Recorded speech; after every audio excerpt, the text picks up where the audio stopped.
Testing. Testing. All right.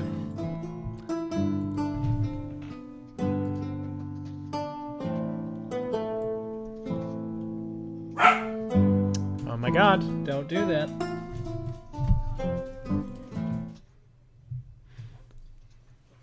Hey everybody, welcome to the Sunken World Saga. This is a Dungeons & Dragons 5th edition actual play live stream where we have 4 groups of 4 player characters played by 8 players each. Tonight, we are exploring the adventures of the Order of the Lion's Hope, and I will have our 4 characters introduce themselves to you now. First up, we have Marcus. Hi everyone, I'm Aaron, and I play Marcus Dubrow, Circle of the Moon Druid, and currently on stilts. Currently on stilts, that's correct. Then we have Merahim. Hi, my name is Ian Donovan Highland. I play Merahim. He is a divination tiefling wizard. Yeah. After Merahim, we have Akka. Hey, I'm Nathaniel Potts Wells, and I play Akka, the half-orc, bare-knuckle boxer, tough guy, friendly fella. And then we have Althea. That sounds bad. Hi, my name's Connor, and I play Althea Nilo, the storm sorcerer half-elf who now has a little bit of warlock in her. Okay, and those are our 4 members of the Order of the Lion's Hope, a knightly order that operate out of a temple to a outlawed god, Tytir, an ancient god of war. These 4 lions have operated as a unit for some time now, and they have gone on a few large-scale adventures in just the last, few weeks. Their adventures have now led them to the home of a patrician family, currently headed by Lady Adelaide. There is going to be a masquerade for some secretive society called the Black Narrows Society. That sounded very redundant. The party have been invited. Well, 2 of them were invited. Akka received an invitation after showing his merits in a fight pit, and Marcus came along as his sort of +1. Then the party managed to take one of the black coins as an invitation from a lover of Lady Adelaide. And that is how Althea and Merahim entered. They arrived at the party, all of them dressed finer than usual and wearing elegant masks, and Marcus on a pair of stilts. Then they entered, and while they waited to be ushered into the deeper region of the party, a figure approached them. A figure who they had met, and who Marcus was familiar with from his time before joining the Lions. Julius Sextus, one of the most powerful men in the Empire. He is directly in front of the 4 of you, but then something catches his attention and you have a moment to whisper to each other as I see to something with my dogs. Wow, there are quite a lot of people around these parts that look very wealthy. Wait, Marcus, you know Julius? Yeah. Actually, Julius and I go, a little far back, actually. But, he's not the best guy. So, I wonder why he's here, though. He lives in Sodemus, as far as I'm aware. Akka, excuse me, can you quit rustling? I know that you're uncomfortable in your shirt. Can you quit rustling your shirt so much I can't even hear Marcus over you?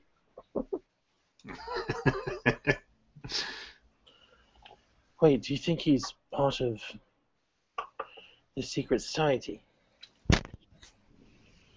I mean, I did hear, oh, actually, I'm not sure if I think I told you guys, but I think he wants to take over, the king's spot. Do you think that's what this is? I think the society might be connected. Nah, yeah, I think it might be something like that. I don't really know, but he's always worked for the Emperor pretty closely, as far as I'm aware. So that actually surprises me a little bit because, just I'm not a big fan of old Julius there. Well, what do you know him from, and what makes you say he's not good?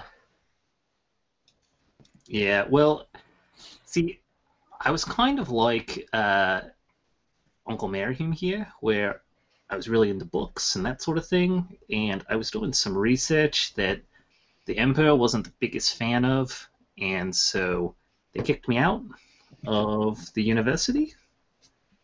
And then I joined a little, like a commune, I guess, in the farms, and they weren't a big fan of like alternative economies, and so they kind of kicked us out of that and killed a whole bunch of us. So he seems to be in charge of that sort of thing, where he, kind of forces groups of people to think the way that he thinks. I don't like that. Oh, that explains why he's here. He's a fashionista. Just a moment. Don't go anywhere. I'm almost done speaking with this person. Yeah, it's all right. Just talking about you behind your back. Hey, while he's not looking, should we just walk off? Yeah. See, the only problem with that is I kind of forgot how to walk with these. Oh, God. And I looked down at my stilts. But yeah, you could carry me if you'd like. Okay. Why don't you just try walking and make an acrobatics check? Yeah, that's a great idea, actually. Yeah, let's go ahead and just take a few big steps to the right. I'm gonna hold can my do it. hand up to like help him steady himself. I'm going to get out my camcorder and get baby's first steps. Yeah, so we'll do acrobatics. Oh, God. Marcus falls flat on his face over here. Yeah, Aka, I'm kind of stuck here on the ground now. Oh, God. Could you just, like, pick me up and maybe get me 2 more glasses of champagne? Well, I'm going to, like, first grab you around, like, the waist of your pants, and I'm just going to start slowly pulling you up and just working my way down towards the base of the stilts, like where the feet are hanging. Oh. So that you just lean back up. Yeah. And my arms are flailing while you're picking me up like that. All right. Yeah, I think I'm back, and this champagne all over me is a little sticky, but Oh, hey. I press the digitation. thank you, Althea. No problem. All right, so yeah, let's just keep trying to walk Right. this way. Oh, you're back. Great. Hello. I did not expect that any members of Order. So, what is the polite? How do the lions like to refer to their status? How about you tell us what you think our status is? Oh, very lowly. Yeah, actually, we're knights, so I think you'd have to refer to me as Sir Marcus. Unfortunately, I do not. Sir Dubrow. But if you would prefer, I am perfectly willing. I did not think that members of your station would be invited to a soiree of this type. Let me ask you. Maybe it's not about being good enough for this place. Maybe you just came down to our level. Perhaps you're right. Are you... Is it because your mustache sucks? He, smirks at you, just like the left half of his mouth is in a very real smile, and you watch as he, kind of shuts down the right side of his face from responding. Oh no, Julius is having a stroke. You to it. Maybe somebody should cast some of the healing magic on him. I would Wait, suggest you keep a civil tongue. I can help you. Now, are Have you medicine? are you all outer or inner guests? Akka looks down at his bare belly button. Inner? It's an innie. He raises an eyebrow and looks at Althea and Marahim. I don't think he's having a stroke, guys. If you have to ask, I guess then you're not in the know. Ah, so you are going deeper in this evening. She's gonna trace one finger down his chest and say, I always go deeper in. Oh. I would not go digging anywhere tonight, girl. And he gives you a knowing look. And then he turns to you, Marcus, and says, I did not expect you to be someone who enjoyed what I've heard they get up to behind closed doors at these functions, Sir Dubrow. But I suppose that is your prerogative. I only find myself invited to these grounds. Someone takes a dog outside. I only find myself invited to these grounds because they think it will allow what's inside to continue. And they're right. I'm one of many important people who are invited here who don't make the real decisions. And he gives another little smile. Wait, what's going on back there? Are they talking about communism? I don't know what you mean. And I'm going it's to wonderful. You should extrapolate try it. by the pieces of that word that no, they are not. Putting together that word, a word which has no significance to me. I rolled a 15 history check. Does communism exist as a word? No. Yeah, that's what I thought. It's still just Marxism here. I mean, there is a... It's Marcusism. Yeah, I know, it's Marxism. Everybody... It's broad tuskism. Marcus was offered a book by Broad Tusk, the dialectical materialist. And just to be clear, I moved up between Marcus and this guy. Have to be protective, but mostly to just I'm putting an elbow and my back onto the stilts so that Marcus doesn't wobble and fall to help him keep his stature in front of this guy. He looks Julius, back. This actually seems like the kind of thing that you'd want to shut down. Why are you letting it go? Because there are... Well, this is a rare occasion that someone like you and I happen to agree, Sir Dubrow. As unpleasant as I find even what I have heard, keeping the folk inside happy is an important part of maintaining our empire. We Also, allow those who have a different sort of power than myself or the Senate or the Emperor to have their grotesque enjoyments. And in turn, when, a few patricians are killed here and there by the house of the Emperor because it's the easiest way to sustain life as it exists in our empire, well, they understand because we are so very understanding. Do you understand? Yeah, nah. I guess I don't understand why you think that dressing up like this is a grotesque enjoyment, but Well, you're going farther than me, by the sounds of it. And he looks back at you, Althea, and says, and before you say that you always go very far, I will remind you, this is not the place to use tricks of the mind.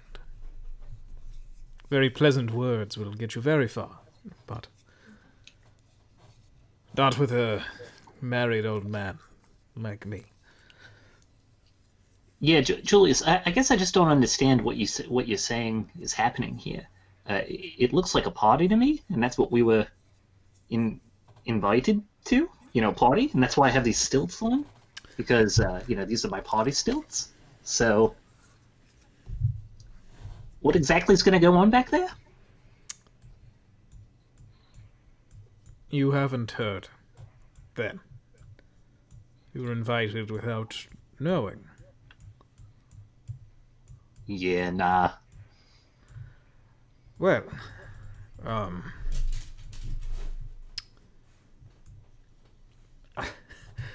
you know Dubrow. Sir Dubrow, I do apologize. Yeah, thank you.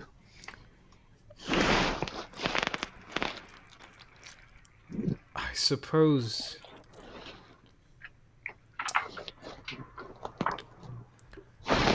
it is nothing that anyone who sees life itself as meaningful would have any wish to see. There are a few things that any, wealthy person would do. When I was a bit younger, before I was married, I would have enjoyed some elements of what's beyond those doors, but there is dining, I've heard, and strange engagement with beasts. There is a grotesque worship of death and dismemberment, which is why I prefer to stay here and in the ballroom. If I must be present, why not stay around the folk who were not important enough to be invited in? Does the Emperor know of the settlement and agreement that you have with these people? The Emperor himself enjoys attending.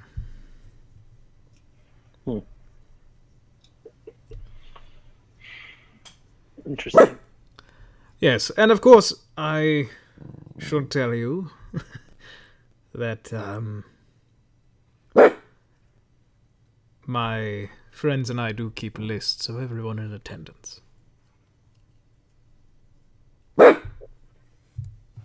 Someone should really get that dog. And he takes a long drink of his champagne. Don't worry. My friends and I, we keep our own lists. Well, I don't. Did you have to wear a shirt made of steel emergency wool. blankets?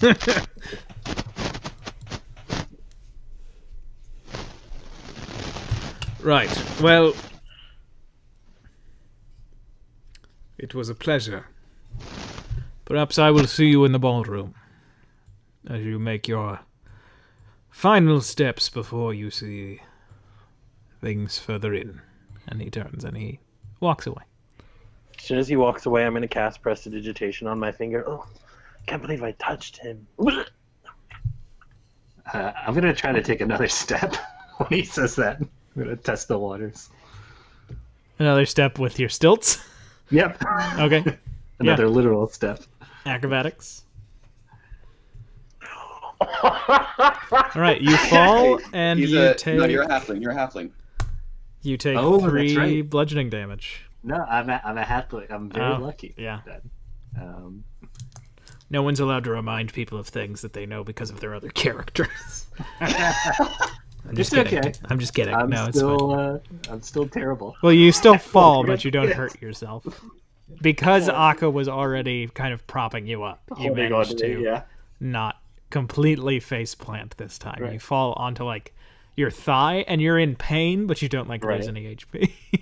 All right, here we go again, Akka. I'm falling. Oh.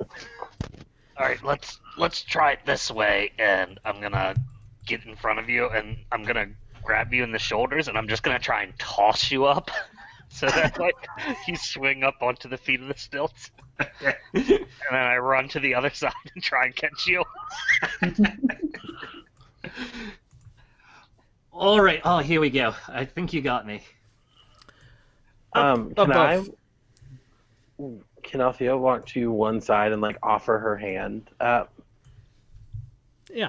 Do you need a little help?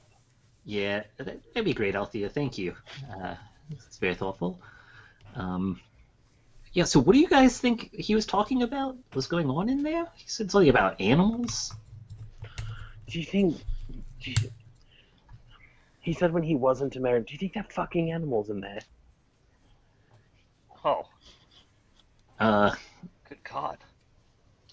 He spoke about animals and depraved rituals and let me think for a moment. Can I make a history check to see if I know anything about like rich people cults? That's kind of the vibe that I got from. Yeah, sure. Make a Yeah, history activity. check. It would have to be pretty high to Sure. get anything that I think Merihim would put much stock into. Not to make a decision for Merihim's character. Ooh. Pretty high. Yeah, you know that in the Seldamus region, which is the central province of the Hallandor Empire, where the capital city of Seldamus is, before there was even a kingdom before the empire. I don't hear it, Nathaniel. Well, I hear a little bit of it now. The second after I said it. But before before it was even a kingdom, like when it was just kind of like a city-state with a few larger towns around, military victories were basically celebrated by the nobility class, eating a few of the conquered, and after the battle they would basically start making like a people soup, putting people into cauldrons and heating them up while they were tied, and then while they were tied up they would have an orgy while the people inside had to watch. That was a somewhat common practice. Well, that's the only thing that comes to mind is this depraved ritual from back in the founding of Hallandor, but that was a few long time ago. Yeah, that was like 1,000 years before. Yeah, that was a very long time ago, and it wasn't this what country wasn't founded by elves, right? No. Yeah, so probably not that. Suffice it to say, it could be any number of things. I mean, this country was founded on grotesque rituals, so. yeah, but Maybe. also, Julius is kind of uptight, so maybe it's just people having a fun time, and he's just being a little, not happy about people having fun, and living their Maybe. lives like they want to. Well, we'll see, I suppose. But Yeah, but he did mentioned something about worshiping death and dismemberment. Oh, Yes, yeah, I I think he they're did doing mention worse that. things than. I think that it might be more than what we are comfortable with, but if it so happens by some grotesque stretch of fate that this is the specific rituals that I am aware of, we must make an agreement, I believe, here and now, that we shouldn't interfere. These people are powerful, and we'd be better off collecting evidence against them and completing our mission. Yeah, And no, doing something that What might- better evidence than to knock them on the head and drag them in to tell somebody what they did? yeah, But no. See, the cons- the person that you take the evidence to is that guy over there, and I point to Julius Sextus. I don't think that evidence is going to get us too far with these sorts of folk. the person that we take the evidence to is our order, first and Exactly. foremost, and then to the people. Well, what if we go around and lock all of the doors from the outside and then set the whole place on fire, and then we don't have to worry about any of these people being terrible? Well, I'm sure there are also some innocent people in here That was a too. joke. I'm not good at jokes. Oh, sorry. You're just. It's really hard to tell sometimes. Okay. I just would caution us to be careful, because people like this who are involved in dark dismemberment rituals are very rarely unformidable opponents. Yes, but we also took an oath to protect the people of this land. What if someone's in trouble? If someone is in trouble, we can do what we can do. But we should not throw... Above you, There's no reason to make fun of pots like that. on the balcony. Yeah, that's just how my voice sounds. Heavy static. On the balcony above you all, you watch Lady Adelaide, the woman you first saw in the fight pits, push a pair of large doors open. This lady? Yes. No. I will give the content warning before anything happens. There's another room. Oh, okay. And Lady Adelaide begins to walk, and everyone kind of watches her, and there's kind of an energy of like, who's getting picked? Who's getting picked? And Well, it's clearly going to be the enormous guy with the top hat. yeah, she picks 4 people who aren't you all, so that I don't have to have as much prepared. No, she walks straight up to you 4 when she sees you. Oh, Boy. Does she Oh, look heartbroken? Monsieur Aka. Hello. Yes, I don't remember if she was French. Lady Adelaide. What was it again that made you think that I would be great here? Oh, well, He says in his magic Mike outfit. there is some level of fighting involved. Not necessarily here tonight, although I believe that I didn't provide all of the entertainment deeper inside, but there is often fighting, and if you chose to be one of our fighters, you could make a great deal of coin. And I simply wanted you to come by and perhaps fight, but perhaps not, and perhaps decide to fight at a later date, and if not, simply enjoy the elements of the party. You two that have been chatting with Mr. Aka and his guest, do you happen to have any special invitations tonight, or simply the invitations to the ballroom? Do we have a special invitation? Do you have the coin, do I, sweetheart? And I wrap my arm through Marian's. I believe I do, and I pull out the coin. Very well. Then you have been chatting together. Why not come at the same time? And Yeah. she turns and begins to Marvelous. walk forward. Does she thought seem that was like a myth. heartbroken? Because, like, we know her boyfriend's dead? She doesn't seem to be responding yet to that notion. And she opens this door and beckons you through to a small corridor. All right, on 3, maybe we could start walking. Okay. 2, 3. And I got a hold of your stilt and I'm just walking you behind me. Yeah. So Oh, you're I just think I more got. waddling on them. I think I've got it now. Actually, I think I'm doing pretty well. As Akka just like moves my legs for me. And you all pass through this corridor into a massive ballroom.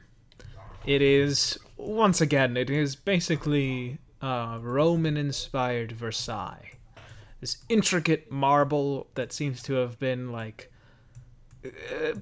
painted and then glossed, and then painted again and glossed once more, where there's these long, sort of floral, leafy patterns on the ground.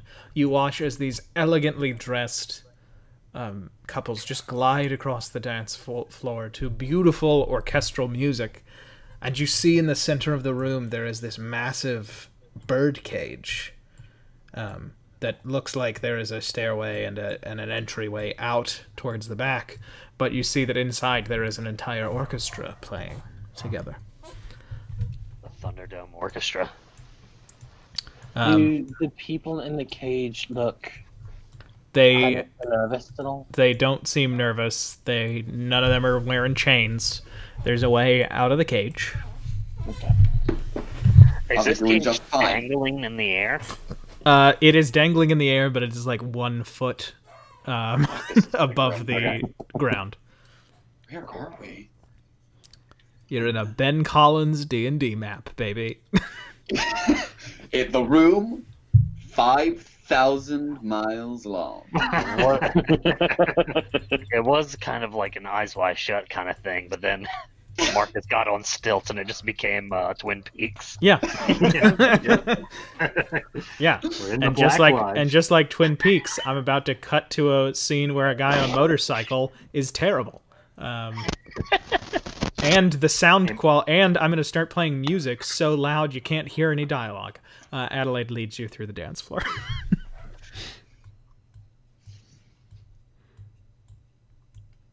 One square at a time. This is how I'm buying time this session. That's why I made the map so big. I'm just kidding.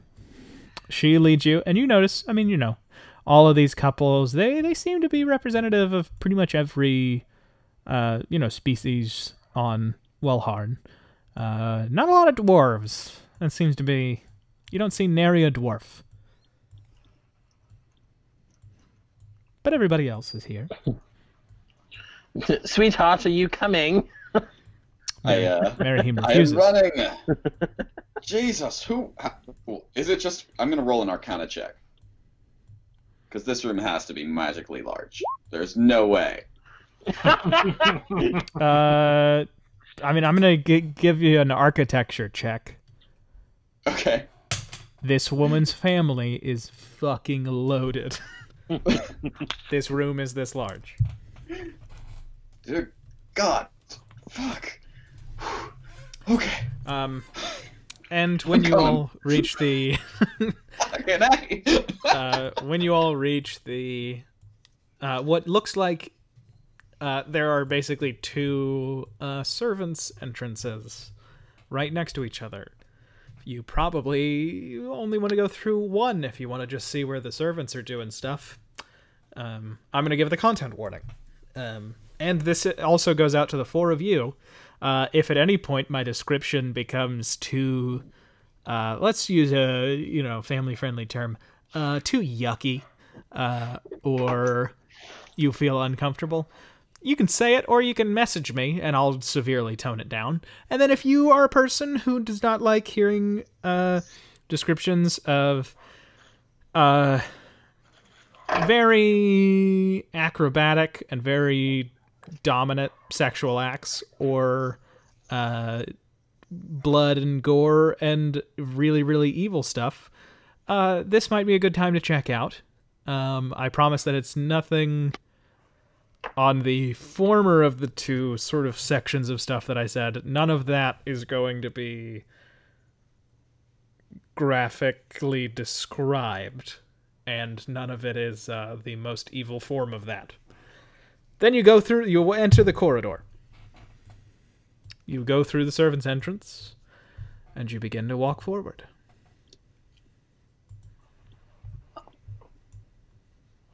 Can I fit through this servant's entrance? You can. You can Okay. kind of duck under. Right. Marahim, you're really gonna have to start doing the cardio training with me in the mornings. You're a bit winded going across this one room. Yeah, I was able to do it on stilts, Mary, Hold on. and I'm just as old as you are, so... Oh, fuck. I was about to measure the room. I'll measure it for you.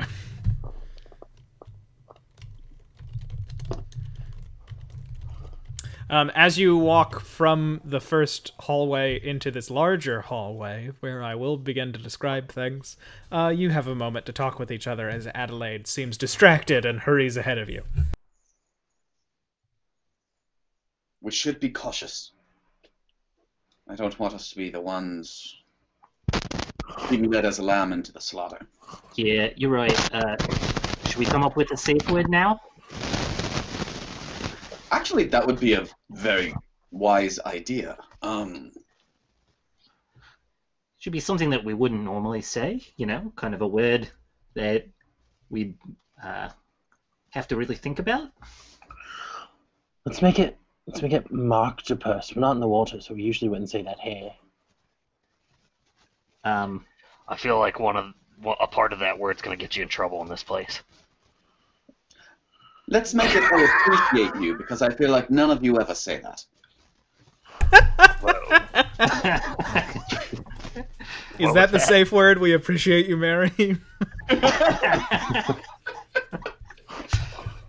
don't understand. Never heard of it. Yeah, that's a great idea. So if we're ready to, just cut out, we'll just say, Mary, I really appreciate you today. Yeah. And I guess I'll just say, I really appreciate myself. Yeah, you don't say that much either. Yeah, I have some reflecting to do. And you walk into this larger, darker chamber-like hallway. This one? Yeah. And you hear groans of pain coming from your left, groans of passion coming from your direct right, and a little bit down the way from in here. Adelaide she's slowed. She's kind of checking in with this room. I don't think we can see you pinging in shadow. You got to ping like just outside. Oh, do you not have... Oh, I'm sorry. Groans of pleasure from this room. And this room. Can I peek my head into this room?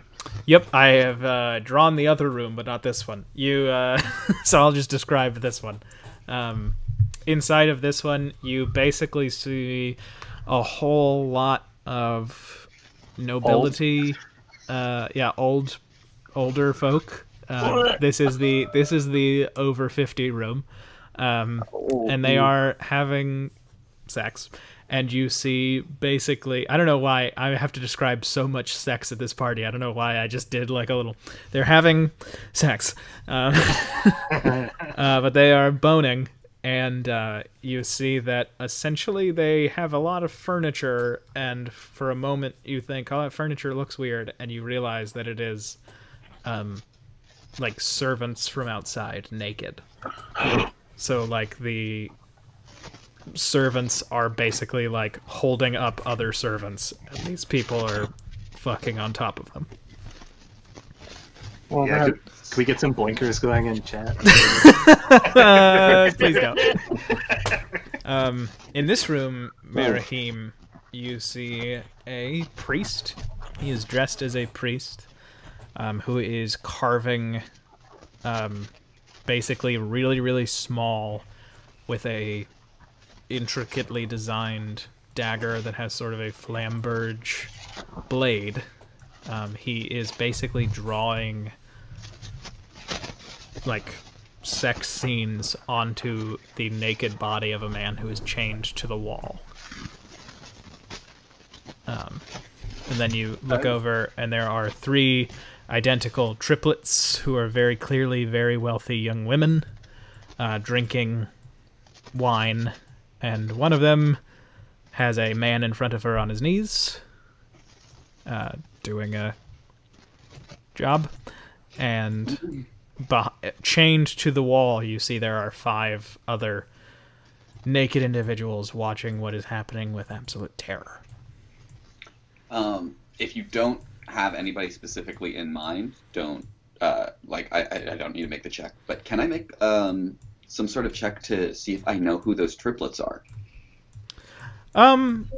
You can't tell because they are wearing masks. One of them is wearing a mask that is like an elaborate half-sun mask that just covers her eyes. One has like a crescent moon, and then the other has like a covering up more of her face. It's the one who has a fellow in front of her. She has like a doe mask. Okay, like cool. of a deer, and you do know that the deer is the symbol of a patrician family. Does that family have triplets? Because I feel like if they have triplets, yeah. Okay, cool. I'm just gonna note that I know that. Yeah. If you'd like to stay and watch the show, that's acceptable. Or if you'd like to participate, I don't know if that room would be good, but here, I'll show you our other... There are more like it, but... Well, that room is age appropriate for us, Ben. Well, over 50. And she pulls back the curtain. Sorry, Merihim, did you want to say something? Oh, no, you just stepped on me. No, I didn't. I was here first. This is this my lady house. is an expert ball dancer. There's no way she steps on anyone's toes. No, there's a room where people are stepping on other things, but that's a less evil room. That's just a Is that room. Alan? No, it's not Alan. How fucking funny would it be if it was Alan? It is Alan's token, which I'm sorry for using in such a I was about to start shooting everyone. Yeah, bad things would happen right now. Marcus just starts stilting everyone in the face. It's like a Jackie Chan scene in here, because it's mostly him falling down, but then he makes a face and like he's in a Van Damme split, and then he stands up the full height of his stilts. Boy, oh boy, this stream has a fun energy of me being like, is this description too far? Marcus being is like, stilts. hey, we're on stilts. Everyone was on stilts? Basically, this room is like a more vanilla orgy, you know? Like it's just a bunch of people fucking on regular furniture. And then there is a chicken, a rooster in a pit surrounded by candles. Ben, I'm gonna take out my wand of animal handling. And I'm gonna Speak with animals. is that? Yeah, I wrote it down wrong. Yeah, my wand is speak with animal, and I'm gonna wave it, and I'm gonna start clucking under my breath as we get closer. Yeah, sure. And Adelaide is explaining the concept of this room. And she says, this was an old wedding ritual in a corner of Dasero. And as you approach, you can hear the rooster, Marcus, as she continues, and I'll get back to that in a second. You just hear the rooster saying, hot. Hot. Hot. Hotter. Hotter. Okay. I'm hotter.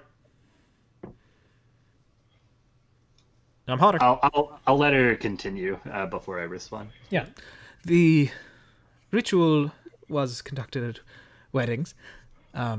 Essentially, there would be a rooster picked at the time of the engagement that would be consumed by the groom after he consummated the marriage. This room is similar to that in practice, where the closer these individuals get to finishing the deed, the hotter the candles around the rooster will get. And once he has died of the heat, he will be prepared and then shared in a meal by everyone in the room. Uncle Merahim, I think if you were to walk in there, the candles would burn out.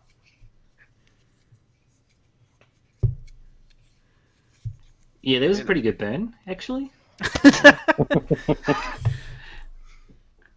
Wait, why would the candle burn out? Sorry, I missed that joke. Oh, because you've spent your whole life just squashing sexuality. Did you mean they would snuff out? Yeah. Yeah, well, they would grow so cold that they would just not be burning at all. That's the whole point. Yeah. He really knows how to chill out a room.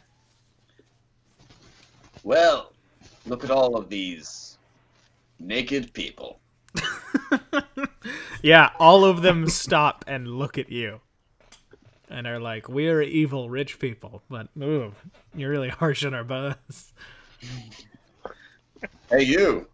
Nice penis. And he looks back and says, thank you. Would you like to... And he indicates at it. Not that nice. Thank you very much. Yours isn't good, though. And then I'll walk back out. Not for me. Thank you very much. You're a real sex party pooper.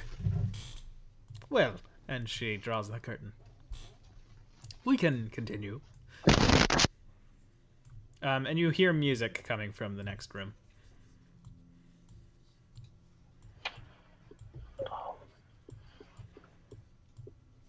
And looking in, you see that essentially it is a room where there is a like famished looking man, starved, chained to a wall with a manacle around his neck, surrounded by these long spiky spears coming from the walls. And there's just a cup of water on the ground. Then there are a pair of patricians being serviced while they sit in a chair and hold hands with each other. And then there are some musicians playing music behind them. You notice, just like in the other room, the first torture-y room, both of the folk on their knees in front of the patricians are wearing these velvet collars.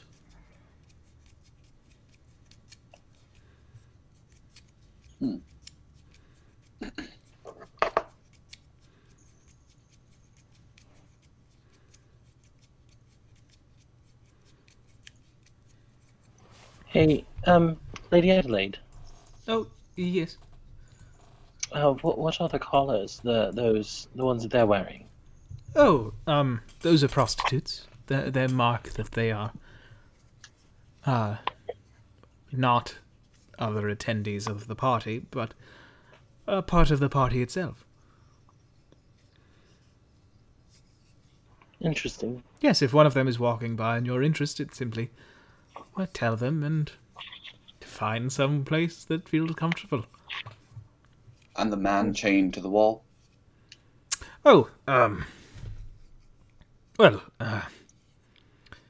he was a cobbler before he came here.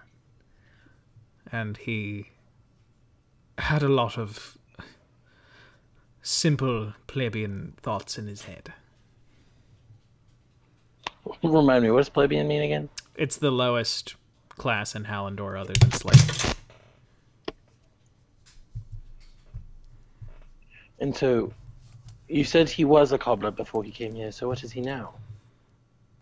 Oh, he'll be dead this evening. Oh. Very well. Um, And I'm going to take Althea and lead her out of the room before she tries to save someone that we can't afford to save right now.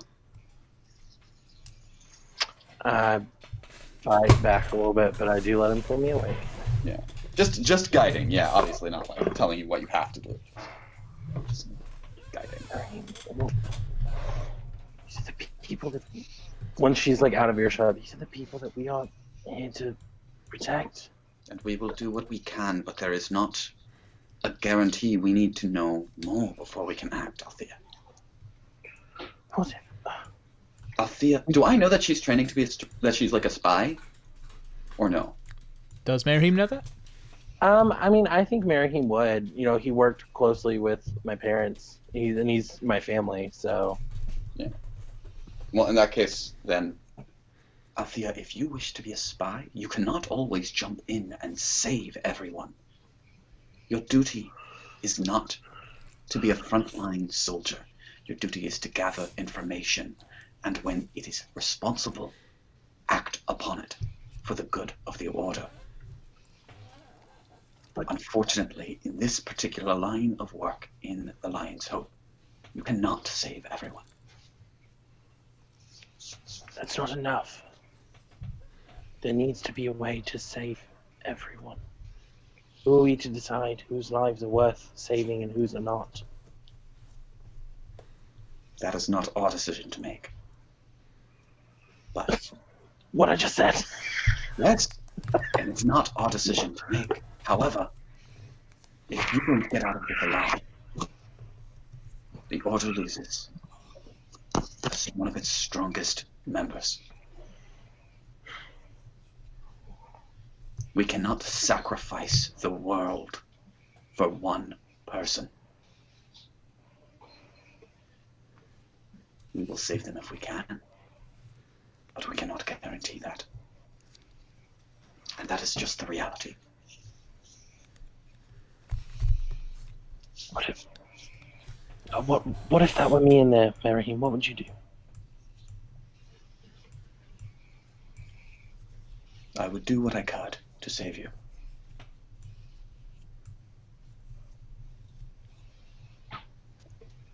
But Althea, I am not a spy. If you throw away your cover every time you see someone in danger, then being a spy is not the line of work that you should be in.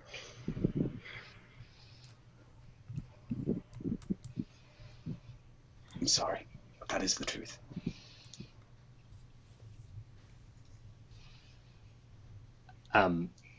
While they're having that conversation, I'm going to turn to Akka and say, yeah, Akka, I really like doing novel things, but I think I haven't had the best track record the past couple times I've chosen, new things for us to do. Between the Lion's Hope and now this evil sex party. So, yeah, that's my bad.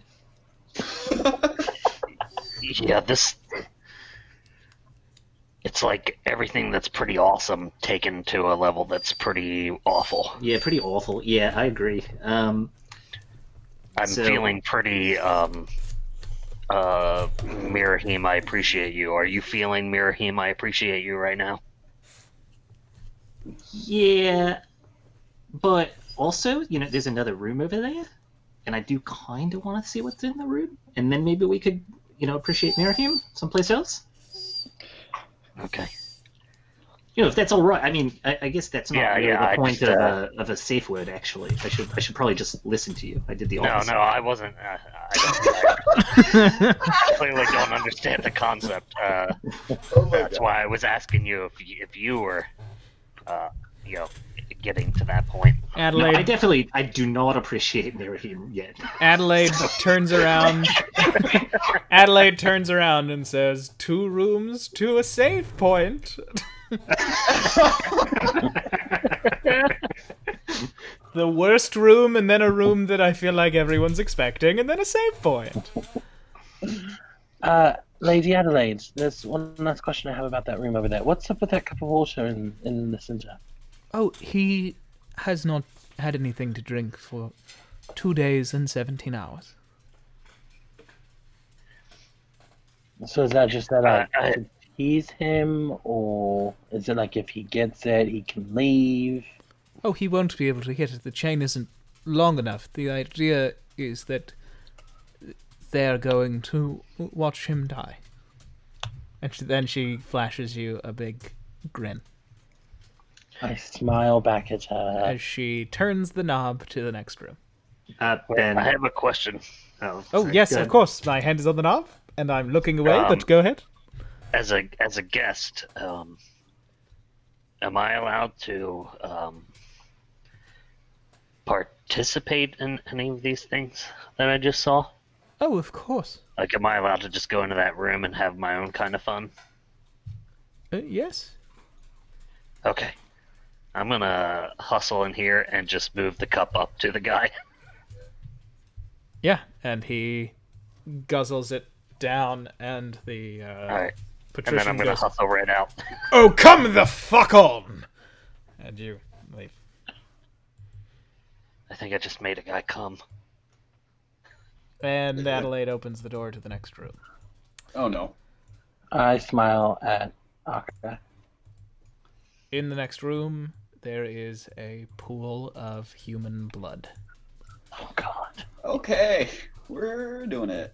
Hell yeah. You can see that there are dead bodies floating in it. And there are well-dressed couples, still clothed, swimming in it, and having sex in it. There are people on their knees with their hands bound together that are presented like the corpses floating in the pool, likely going to be cycled in. There is organ music in this room. Musician sits and plays. Is that pun intended or not intended? Not intended. There Is was he blindfolded, like in Eyes Wide Shut? No, he's a willing organist. There was a grosser version of this room, but I realized you all get the It's point. pretty gross. You all get the point. These people are evil. So I took that part out. Adelaide, You can buy the uncensored version on our Patreon. I'll tell Aaron and Nathaniel about the worse version later. Yes, you can buy the uncensored version, but we will report you to the FBI. And then there is the dining room. Lady Adelaide, Yes. how do you pick the not invited guests, if you know what I mean? Yes. Well, like I said, a lot of them are plebeians who have thoughts beyond their station. A few of them, and she says this as you enter the dining room, were actually picked at birth, funnily enough. You know, a whispered word here or there, setting them on a path that leads them to ruin, and willing to accept an invitation to come and be a guest here, and then it doesn't turn out how they intend. And she takes a few steps and turns around and says, "Not that that's what's going on with you all. I realize that sounded almost ominous. I assure you, cross my heart and hope to die." And she does a cross her heart and grins at you all. 17 insight, check. Yeah, she was being honest. She has no intention of doing any of the things you saw in the rooms before, or doing what's in here, which you realize is cannibalism. Don't worry, Lady Adelaide. We would never think something of you. Cross my heart, hope you die as well. Oh, sorry. Cross my heart and hope I die. I manage to mix that up all the time.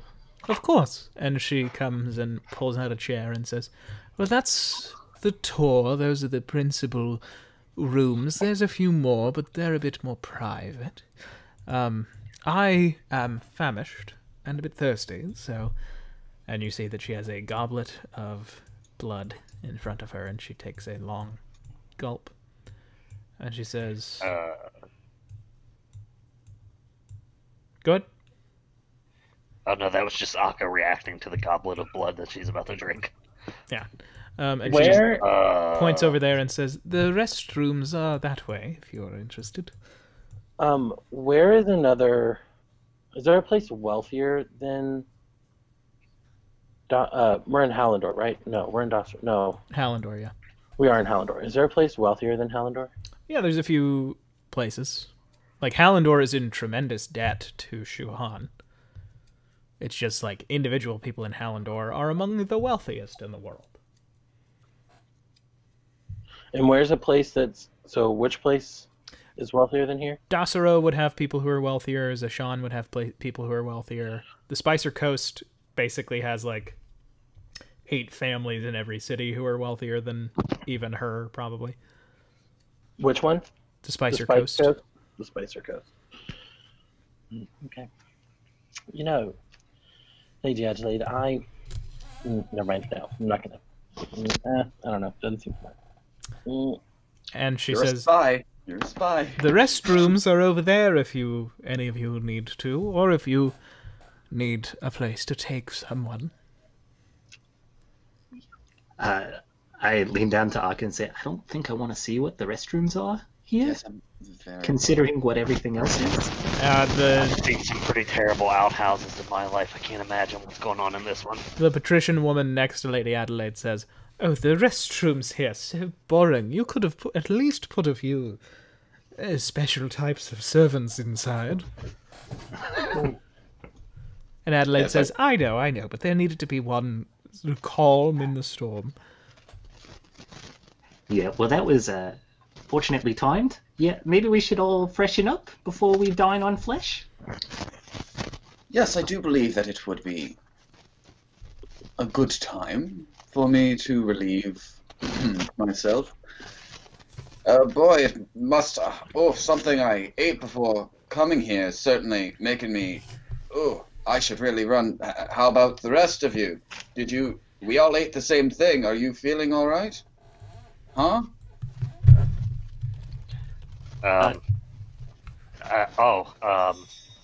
Here, Marcus. Let's go with our new friends. I think he needs help. Yeah. Yes. Come along, darling. I'm sure you're not feeling well either. Well, let's not follow too closely behind him if he needs to rush to the bathroom that badly. And you all go to the bathroom. I was very much terrified then that you were going to have human toilets. That was like... I was as well.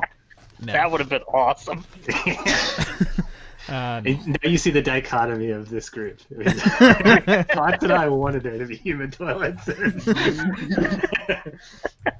But no, you enter what is... group everybody comes from. The wholesome and the horrifying. I want to check every Let's also stall. be clear. I think Ben made this whole party just so I'd have to experience it, but not have Jackson Pars in it.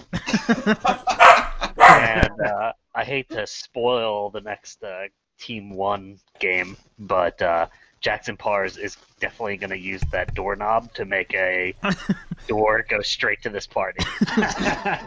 Jackson Pars will have the negative status effect FOMO. No, but you all enter this restroom, and like the actual restroom part is over here. You see that basically there are like changing stations that seem to be for servants and the velvet collar servants. And you can hear that in one of the larger changing rooms, it sounds like there is some fun being had. Very loud fun. Why am I embarrassed to mention there's sex in my D&D game, but not as embarrassed about the pool of blood? That's gross of me. You all can talk for a little bit before we go on break. All right, I'll be the first to admit it. Stilts was a bad decision. Well, honestly, it did bring a little bit of levity to this situation that I think it's sorely needed, so... Yeah, but the perspective that it provided, being up a little bit higher, being able to see a little bit more, not that great must be for me. horrifying. Yeah.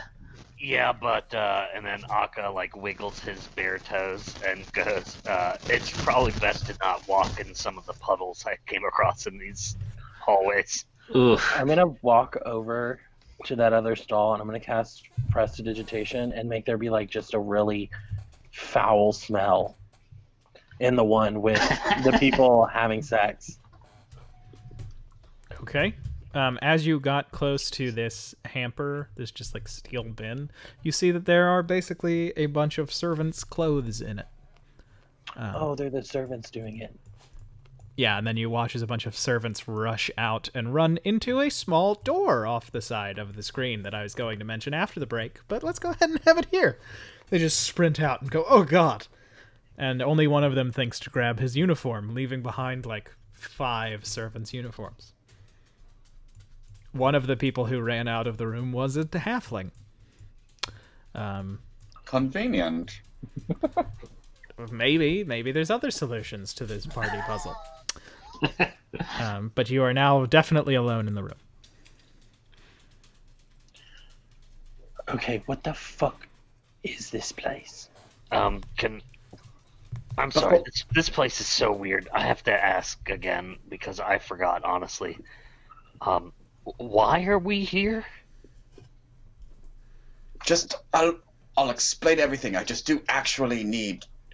I wasn't really lying. I need to go to the bathroom. Just give me a couple of minutes. Well, I thought he used prestidigitation to make that smell, but I guess it was all natural. I'm pretty sure the commander sent us here to figure out what the Black Narrow Society was, and I guess now we do. They're a bunch of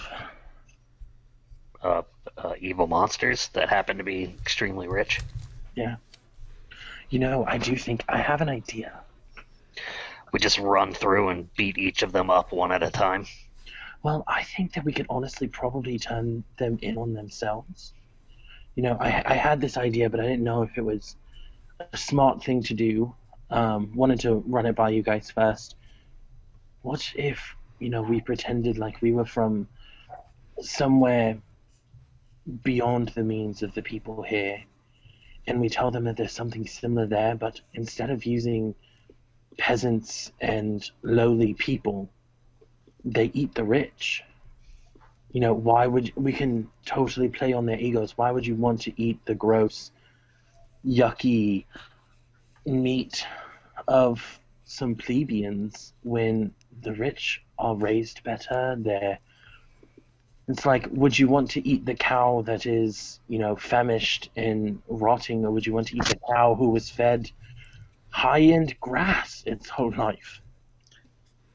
Well, that does sound like a sound, logical plan. I will say that this is a centuries-old tradition. Unfortunately, my worst suspicions were confirmed. This is thousands of years since the founding of Hallandor that they have been doing this. But to change it now, honestly, they're all about their ego. If they hear that someone is doing something better that they could be doing themselves, we killed 2 birds with 1 stone. They would start to eat each other.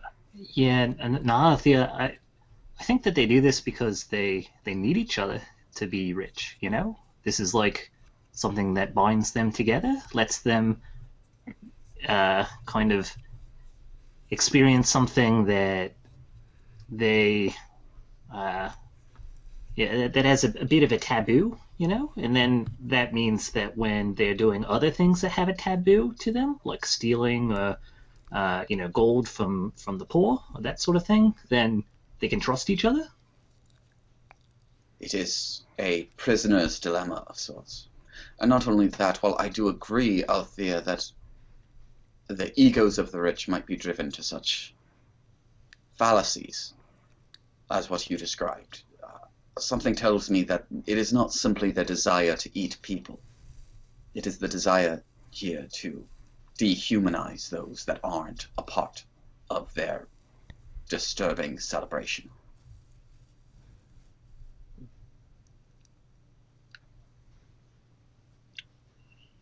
But Eka had a great point. What's our next step here?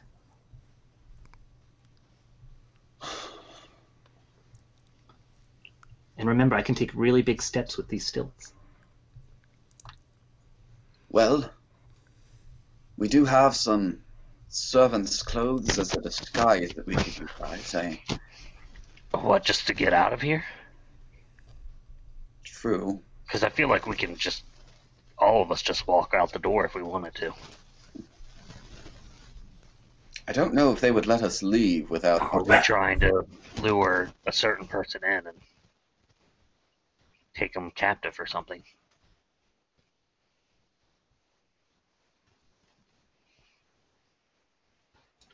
Ben, can you remind us what the Lion's Hope leader... Commander Nork? Yeah. Yeah, Commander yeah. Nork. Yeah. Yeah, basically his idea was try and get some identities, try and figure out what the Black Narrow Society is, and see what kind of steps they might be taking. Yeah, we can't leave yet. As you say that, or as you all consider that, one of the other servants runs in and takes the 5th uniform, and you can see that there is what looks like a kitchen beyond this room. So there's probably ways to get to other parts of this mansion. Interesting. Okay. Let us ponder. Can we take a break? I believe. Yeah, let's get back here. 7:35. Good. Kind of a long break, but that way people who need to do multiple things can do multiple things. Perfect. Sure. So we'll be back at 7:35. Unless the party decides to go to very specific places, the darker stuff is done Yay. here. That was disturbing. Yeah. It was, Ben. It was very much so. And just because I don't want to forget to do it before or when we come back, I'm just going to take the leftover uniforms in the basket, and I'm going to toss them in one of the stalls. So that way, if anybody else remembers to come back and get their stuff, it's in there. If that's a route that we want to take. It's good to leave that open. Yeah, let's leave that open. I'll be right back. Yeah, and Aaron and Ian, thank you all for spelling out the reason that I created this environment. Because I began to worry as you were exploring that it would just seem like I wanted to write a bunch of dark shit. No, I mean, as a real life conspiracy theorist, Ben, I can tell you that this is all real. Oh yeah, no, I mean, writing it, I was just like, yeah, this is what I imagined. This is what I imagined was happening on that island. Yep. Oh man, I'm glad that I have one of the other 2 communists on this team. Yeah, I'm pretty sure I saw Bill Clinton with one of those masks out there. Oh, for sure. I didn't want to bring the stream down because we can edit out this section. But we know who did that one, huh? Just joshing. Just don't kill me. Just joshing. Hey. Listen, the Clinton Foundation's tendrils are deep into D&D Twitch. Single-digit D&D Twitch. That's true. Well, I mean, we did have the word Epstein on screen, so... Oh yeah, that's a good point. There's... Shemadius 106 is That's the Chelsea. spy. yeah, it's Chelsea. That link just goes to her children's book.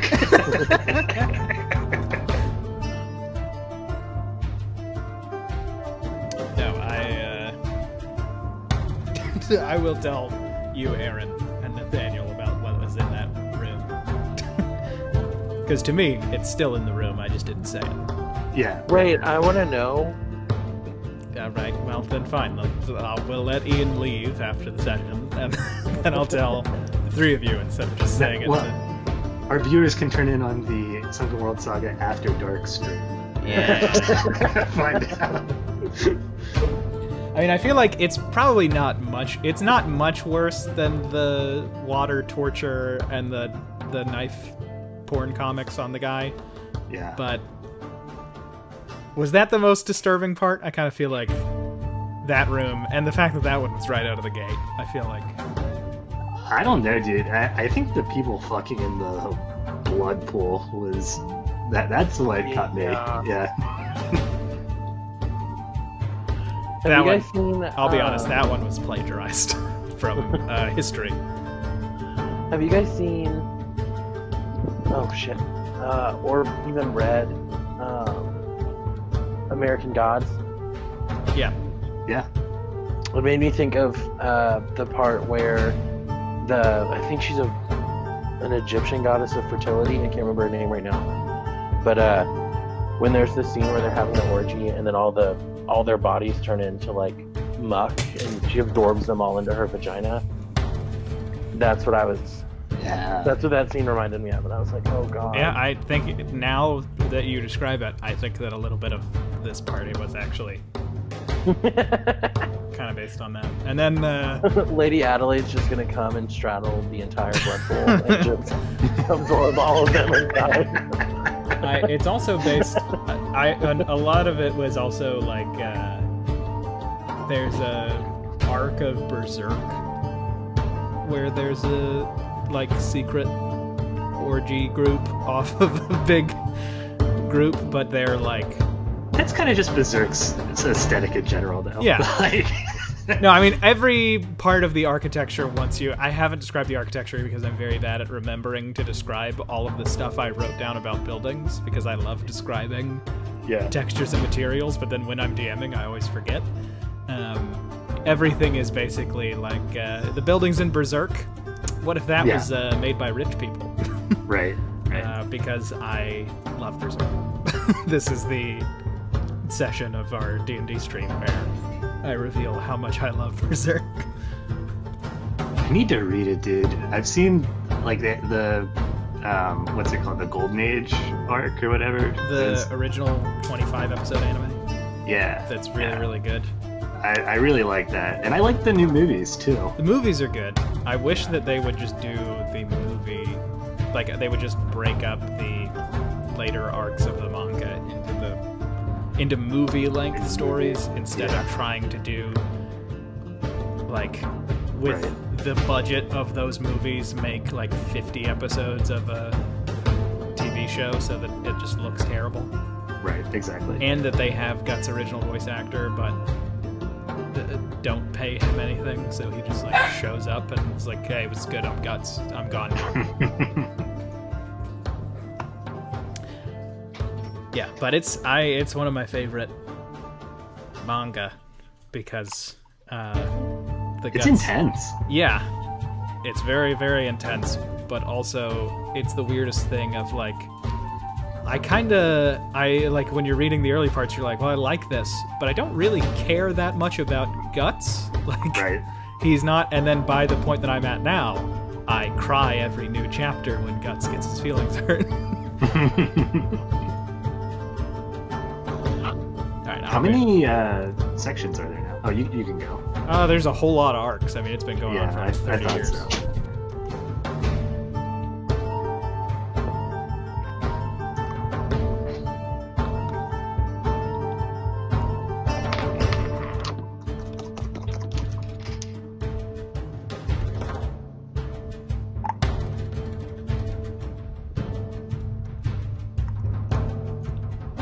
I asked this at my friend's wedding this weekend. I asked both of Connor, you're not going to say this is what your friend's wedding was like, are you? Wait, how'd you know? No, I drunkenly asked both of her parents separately. I asked her mom if her dad asked. I'm terrified what this is going to be. Yeah. I was like, if your husband ever asked, would you eat his ass? And she was like, no, he'd have to work up some credit for that. And I started laughing so hard, and then I asked her if she'd peg him. And she was like, you know, I feel like I probably would. And then later asked how him... How close are you with her parents? I've met her parents only like a few times. Drunk Connor, this is why I don't drink. Drunk Connor gives no qualms about asking any questions to anyone. What did you ask this woman's parents? You're saying Drunk Connor's awesome. Drunk Connor, yes. What did you ask this person's parents? I asked her mom. First I asked her mom. I was like, would you eat your husband's ass if he asked you to? And she was like, he'd have to work up some credit for that. Wow. And terrible then I marriage. asked her if And then I asked her if she'd peg him and if he wanted to, and she said, I think I'd try. I'd give it a shot. And then I asked my friend's dad later that night. It was like 4 o'clock in the morning, and I was like, if she asked you if she could peg you, would you let her? And he was like, what's that? That's pretty amazing. Wait, so she knew what it was? Yeah. That's my takeaway. Yeah, of course she knew. What do you think Connor's friend's mom is getting up to when the laptop's up in incognito mode, baby? But it was just, oh my gosh. And I woke so up funny. the next morning and I was like, damn, I really did ask that. Did you explain to him what it is? Oh, yeah. Not that I know what it I did. Wait, do you not know what it is? is. Of course I know what it is. Oh. Well, I didn't. Yeah, Connor, I mean, can some people confidently don't. tell you. Aaron knows what it is. I've known Aaron all of 8 months, and we've never discussed anything sexual, but I can tell you right now. There's one thing that Ben can tell you about me, is that I know what pegging is. Aaron knows what every form of sexual identity and expression are. Oh, man. And then I also asked him, I was like, would you let her eat you out? And he was like, no. And I was like, what? I was like, but it feels so good. And I'm like, damn. I think Why would you say that? regular viewers are likely back now. Hello. Welcome back to discussions of what we've talked to our friends' parents about while we've been drunk. Yeah, let's stop this lewd conversation and get back to our cannibalism sex party. Back to this Illuminati orgy. So, all right, you all are in this bathroom, and we are back to the discussion as you relate, what you're thinking about, and sort of what your thoughts are about everything going on in here.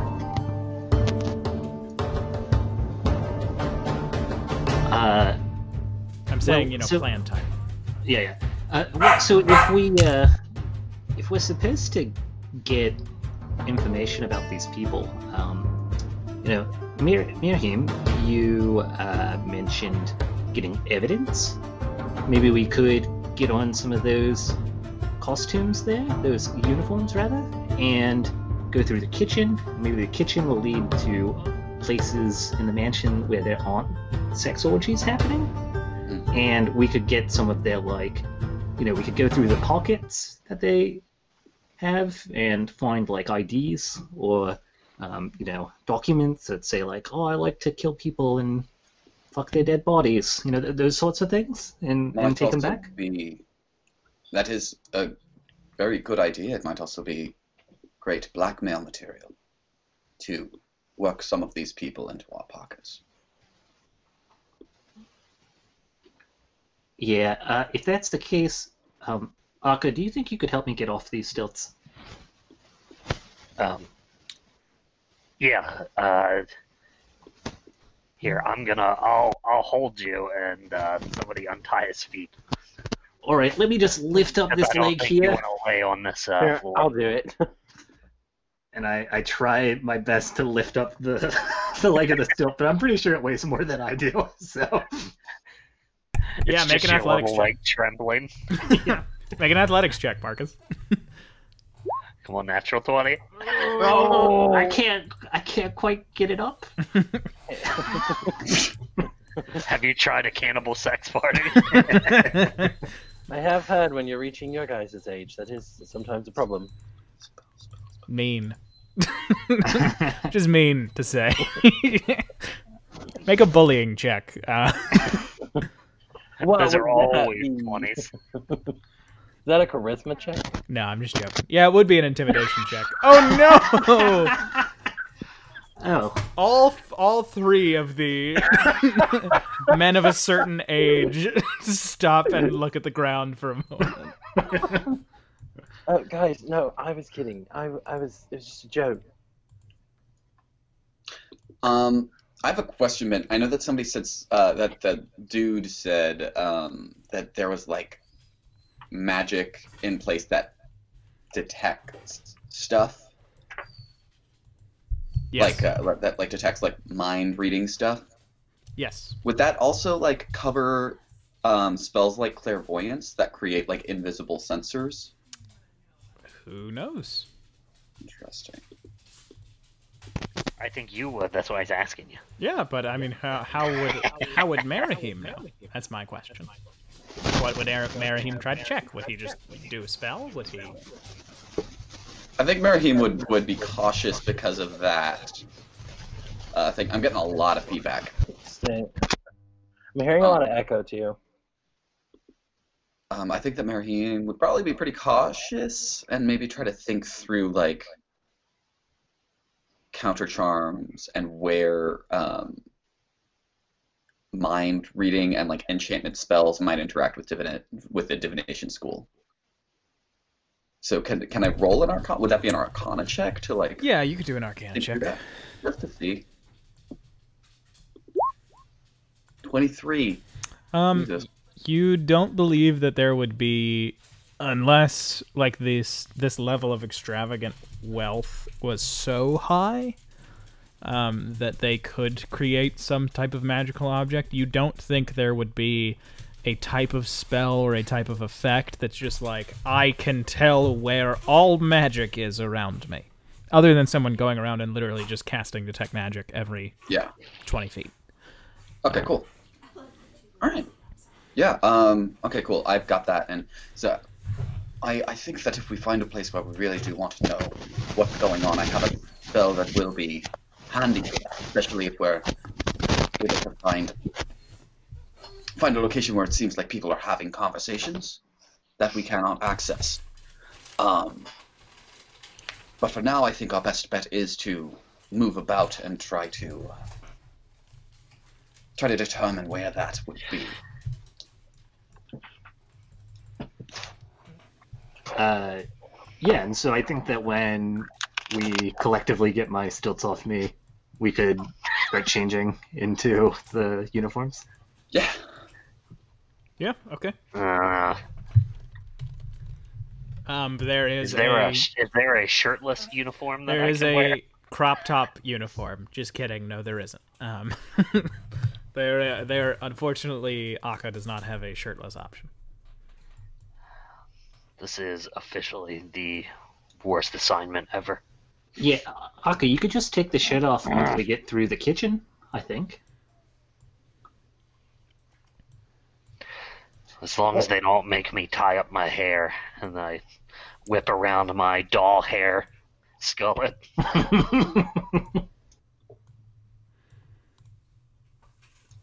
All right, so you all get changed and put on the servant uniforms. I'm not gonna change. I'm just gonna mask many faces. I'm not gonna look like myself. I'm gonna turn myself into like just a general looking woman. You know, brown hair, tied up in a ponytail. Yeah, just one of those women. You see him walking around. You know those women that walk around? Yeah, also be careful saying woman tied up in this place. You speak it into existence. Yeah, I mean, so Althea transforms into a, let's just say there's like a clerk for the Lion's Hope. Althea is looks like her. She's one of the Lion's Hope clerks. There's a lot of them. Okay. But she looks like just one of. She looks like fucking Octavia. Okay. Spencer? Nope. Oh, okay. Just the character who exists and has always existed in your character's time at the Lion's Hope, Octavia. Octavia from the 100? Octavia, the clerk for the Lion's Hope. All right, we're going into the kitchen. Sure. Yep. You all make your way into the kitchen. God, is there gonna be a human in here? No, it actually looks like they are not cooking humans at the moment. It looks like they are cooking the other things that will be eaten. And it seems like there is a lot that is still yet to be cooked. Like, they're going to be cooking for a really, really long time. That's why we haven't seen dwarves. They're cooking all the dwarves in here. You don't see any dwarf bodies. And dwarves are people. Hey, now. You said humans. Oh, that's true. You don't see any people being cooked. But you all do see them, and one of the cooks says, Henri, go get the thyme from the garden. And you watch as one of the servants disappears through this door over here. All the servants are wearing masks as well, right? They are. What do those masks look like? They have a bunch of different designs, actually. Okay, cool. Are they as grandiose as the guest masks? Not quite, but I mean they're it's kind of a flex to have your servants be dressed ostentatiously, so they can rival a few of them. They're probably nicer masks than Marcus's. Cool. Well, Marcus got his mask from me. So. Yeah, but you didn't they aren't. You got the prime mask, and then Yes. No. Yeah. Okay. Cool. Interesting. That was a good joke, Potts. Thanks. But you all have entered the kitchen. Yeah, all right. We're just moving through the kitchen, doing our job. Yeah, go. Yeah. Whatever you're doing, go. Yeah, all right. Good luck. Yep. Don't get eaten. Just gotta take these, and I just pick up a random thing up here. Fine. Do whatever it is you need to do. Yeah, And I great. have a platter of trash dishes that I'm taking upstairs right now. Lady Adelaide requested that the two of us get the next special meal ready. No, she didn't. And if she did, it doesn't matter. She can't change things that quickly. No. You'll tell her that you made it, but I'm the cook. I'm in charge. Go. Fine, I guess you'll be the next on the dinner plate. I'll go tell her what you said. Are these are stairs, Ben? No, sorry. They are okay. counters that they're working on. This is the only door. To Yeah, sorry. When you're here, I thought these counters were stairs. Get off of that counter. There's food on it.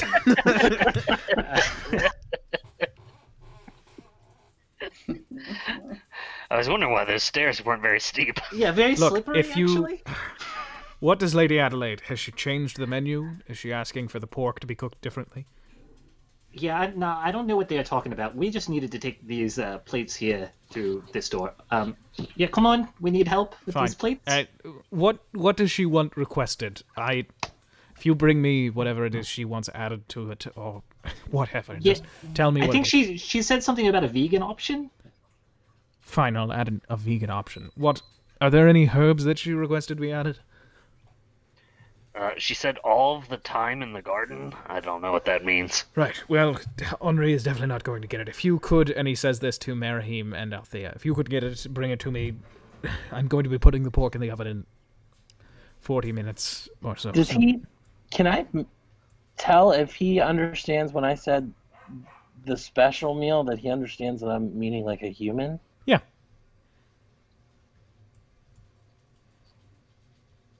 What's a vegan cannibal dish look like? Yeah. Oh, that's only a 12 on an It's a whole lot of insight. tofu. You eat the clothing that the guy was wearing.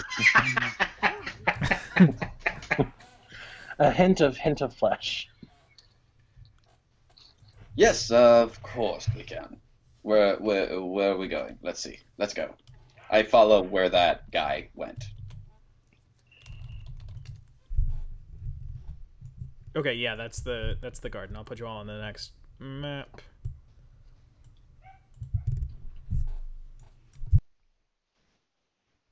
Talk for a second. You guys are slick. That was a good cover. Yeah, I don't It really understand. saved my ass because I definitely made us look weird by walking on that table.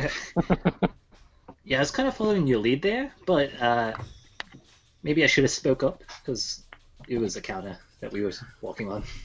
I don't know how to be someone else. I'm not good at that. You could probably take your shirt off now if you wanted. Well, Pretending to be Yeah, someone that's a else. good idea. I'll just sling it over my arm here, and I hold it over my arm like a fancy like waiter would have like a towel over their arm. It's my shirt. Forgetting to being someone else is honestly quite easy. You just forget everything that makes you you, and act on your most secretive inhibitions. Do something you normally wouldn't do. I don't know. The last time we did that, we became blind. So, Yeah. Okay. And then the second time we did that, we went to a cannibal sex orgy. So, you all make your way into the garden, and thereupon you can see that there are a whole bunch of interesting looking plants. It seems to be kind of like a mix of a herb garden and a garden with some like just pretty plants and some function plants. You also catch the corner of a robe of seemingly some people talking behind a large pillar. Do we see any of that mirage prickle from like our first session when we met Julius Sextus? That drug that makes you, or the cactus plant that makes you hallucinate if there's like not enough water around or something. You don't see that one. That is a good catch, though. yeah, I was gonna say, do we find any poisonous plants? I will say, since you asked about it, Marahim and Marcus both make nature checks. Marcus just because it's probably the highest. 25. Oh, yeah. And I cast Pass Without a Trace once we got out of the kitchen then. Sure. 25 and... Sorry, I had to reload, so my thing got. That's nature, yeah. nature. Ben, what do you keep rolling? You're making me nervous. Natural 1. A natural 1. Okay. You got a 25, Marcus? Yep. Yeah. You do notice one plant. This one. It's hemlock. Oh, we have something on that from some game. I can't remember if it was this one or the other one. this is outdoors. Like, there's no roof above our heads in this garden, right? Yeah, there's no roof. That would be a bad garden if it was. Well, And it is could it be. nighttime? They have UV lights. Yeah, it's nighttime. Oh yeah. Hey, Ben, was it something with this group or was it something with the A team that you've mentioned Hemlock to in these games? I don't know if I've brought it up. Hemlock is a real-life poison plant. I know, but I feel like I've heard it in these games. I mean, I might have mentioned it. If I did, Maybe. that was a mistake because I don't really think about it much. I Googled poison plants while I was writing this session. Okay. It was used to murder a philosopher. Old Socrates. Oh. R.I.P. Just kidding. Yeah, Who gives a shit about Socrates? that dude sucks. Yeah, Yeah, did you he's see- not so great if you ask me. All right, I'm gonna get out of here. Oh my god. Maybe I was in the middle of a sip of water. That got me. Ian, do you ask about poison plants, or because I mean, Marcus Yeah. just kind of would. Yeah, know I it asked and- that out loud. I was like, Okay. do we see anything poisonous? Oh I yeah. don't. Yeah, right in front of you actually. It's hemlock. You just take some of it and you have to grind it up a little bit and put it in a drink or something, and yeah, that'd probably kill you. I'll use my mage hand to grab some of the hemlock. Yeah, you take a big chunk of it. It's like... Let me look up what hemlock looks like before I make myself sound like an idiot. Hemlock. It looks like the hem of clothing, but locked together. It's like when you have a padlock, but you want to make like capris out of it. No, okay. You grab like a bunch of white flowers that have like really individual stems leading to petals, but in clusters. Is there any? Is you're able to get a lot of it. there any drug-inducing, or not drug, but like any like drug-like plants out here? Not poisonous, but There's Yeah, a where's their weed? this isn't weed, but it's like fantasy weed. That sounds like a real plebeian drug. Althea's gonna take a little bit. Could it make the people inside hallucinate and like freak the fuck out and like run away? It's more like it makes you sleepy and not angry. Okay, yeah, I'll take a bit of it. And then there is a whole bunch of time. Like, you're basically walking through little fields of time. Oh yeah, you really lucked out on that one, Eka. How'd you know that they had so much time here? They just seem like the kind of people that have way too much time on their hands. Yeah. I was just gonna make a joke that there's another reason that Jackson Pars would love to be here. Walking through fields of time. As you get to where you are. Okay, I think I have all the time here, and I'm just gonna grab as much of this plant as I can and just uproot it. Make an athletics check. All right. Find my sheet.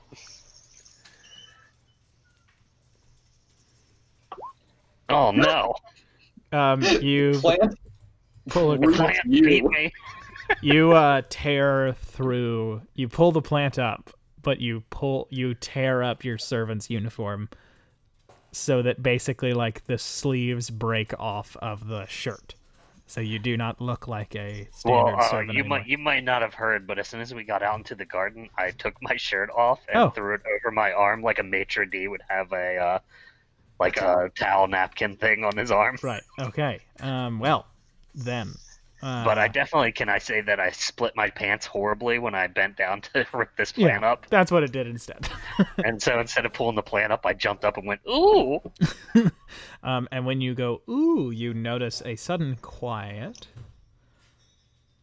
But then it seems like there are whispers once more. Are any of these bushes, like, particularly big? There's like a hedge right here. It's hard to see because it blends in with the grass, but... Plus 10. We have passive Yeah, interest. so that's with a 12, I'm going to tiptoe with my sliced open backside of my pants to Marcus and say, I think there's people talking over there. I think they're trying not to be heard. And I point over by this pillar. I can. Oh, would I hear him say that? I mean, I got a 12 stealth, so maybe. You can tell that they're whispering about 12's something, not so the you worst. could approach by the end of his sentence. Yeah. I'm gonna walk up to them and be like, I can go invisible and go check out what's over there if you guys need me to. Yeah, That might be plus worth 10 it. advantage sounds like a great way to sneak up on someone. Yeah, let's try that, and maybe we could just take some more of this time here, and we'll be just back here if you need us out there. All right, I'm gonna cast an invisibility on myself. I'm gonna use one of my pack slots to do it because I can do that. smart. Cool. And as I cast it, I'm also going to use my bonus action to fly me 10 feet forward stealthily. Sure. You glide above the ground so that there is no noise. Make a stealth check, please, with advantage And plus 10. and from... plus 10. Okay. Now, this is something I should be good at. Hey, Yeah, 32! Yeah. Gotta love that pass without a trace. Althea, you float and then stroll yourself. You're strutting and doing like silent claps as you're going. But you position yourself. And you just hear, my darling, I can only tolerate your colleagues so long before I begin to grow impatient. Lady Naya does not love these excesses. This type of behavior will not be permitted in Lady Naya's world. I am aware it is simply their way. They will continue to act as I say, as long as they believe that I remain a devoted member of the Black Narrow. Of course. And perhaps you can make them promises. Let them know that they will retain their positions, if not all of its privileges, once Lady Naya rules the world as its only god once more. This display of lust and violence, it can be channeled into better things. Why do these men and these women not simply take up arms and go to the street and tell those shoemakers to return to their duties with steel? Why must they frighten them with whispers of what this is? This slow genocide by velvet. Before you and your friends told me of Lady Naya's word, I did not find it as vile as I do now. I see that it is a corruption of these new gods who tore Naya's gifts away from us. Yeah. Lady Naya was not soft-hearted. She was aware that you mortals will... Well, we mortals, I must remember I have not been granted ascension yet. That we have a contradiction within us that allows us to commit these grand evils in the dark, when we think only those we trust can see. Now, you do not mind. And you notice this gentleman, he's in these extremely extravagant golden robes, and he is wearing a mask that is similar to, but with some major differences, to the echelon that you met in Caladrius's tower, Althea. But you notice he lifts it and, gives her 3 kisses up her arm and lands the last one on her neck. We must attend some business. So when you say it matches the echelon, was that the expositor? Repositor? Oh, sorry. It matches the adjudicator.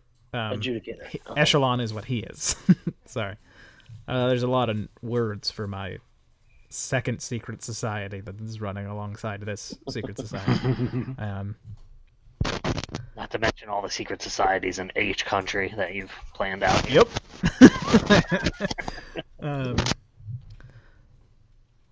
You have agreed that I will be allowed to speak before what is to occur.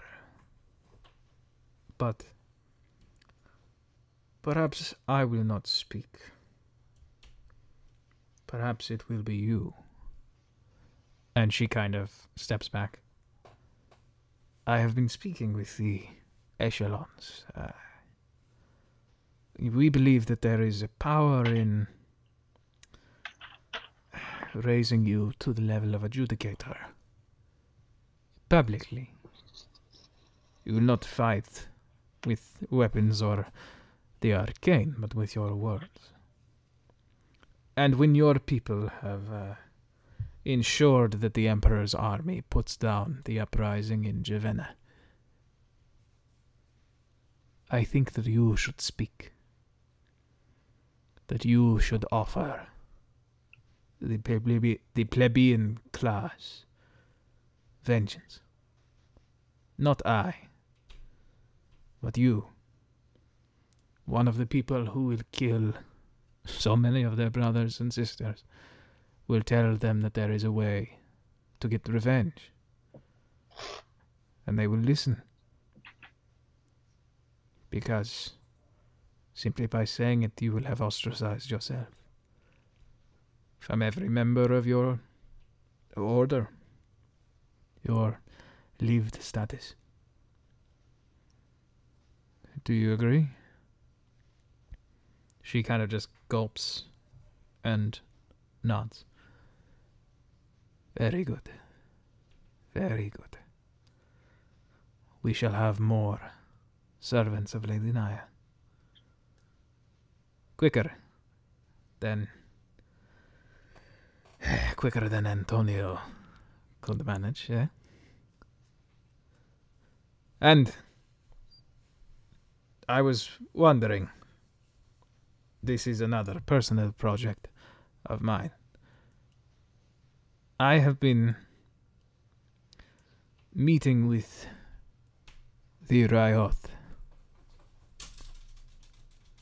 He does not know that I am a servant of a true god.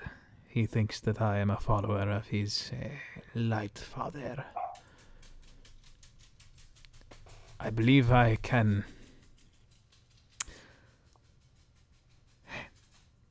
I think that I can get him to kill the Shah of Zeshan and your emperor at once. I think I can get him to invade Zeshan with half of his force, as his army roars through Ersumer towards your northern border. But to do that, I will need assurances that the patrician class will open their doors and open their pockets to the Ryoths, the Dal Ryothi, whatever it is they call themselves. The difficulty is that he is a fanatic. And so while I need you to be the public face of Naya,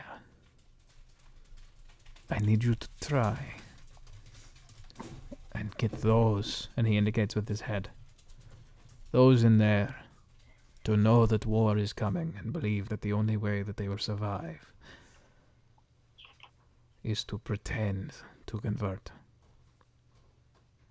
Maybe convince them that, of course, once he is ruling half of the world, he will not have time to regulate where they worship. But if we pull this off, his army will weaken and stretch, and then the forces of Lady Naya may rise. And you just see her grin, and she says, I've already started. And he kind of takes off his mask, and you can see he's like got a quizzical expression, and she says, in Javenna, there are actually patricians who worship the family of light. And I have opened up the idea that it could be a way for the patrician class to openly mock the emperor. And I've had a few people pledge their support to the idea. Because one of my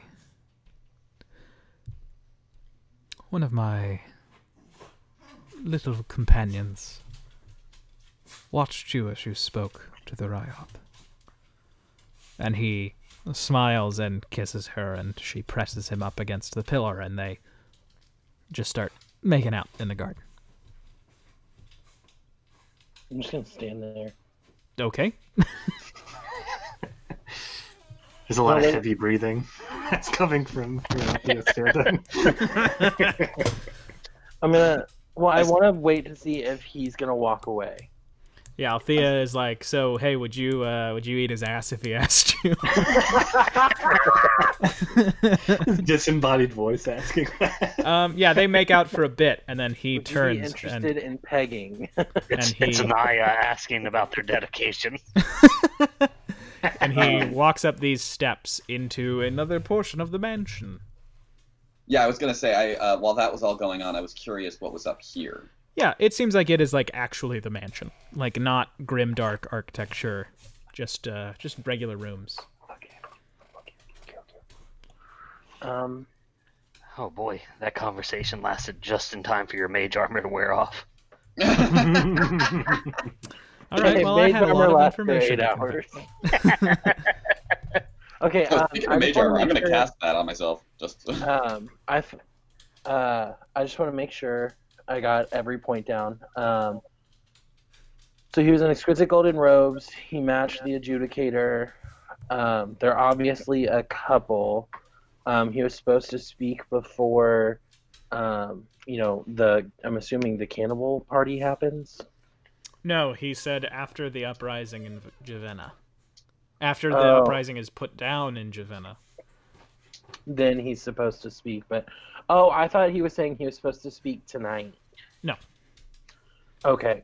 So I think he wants to get her to turn the peasants on all of these people. Yeah, and then so they're not going to fight with weapons.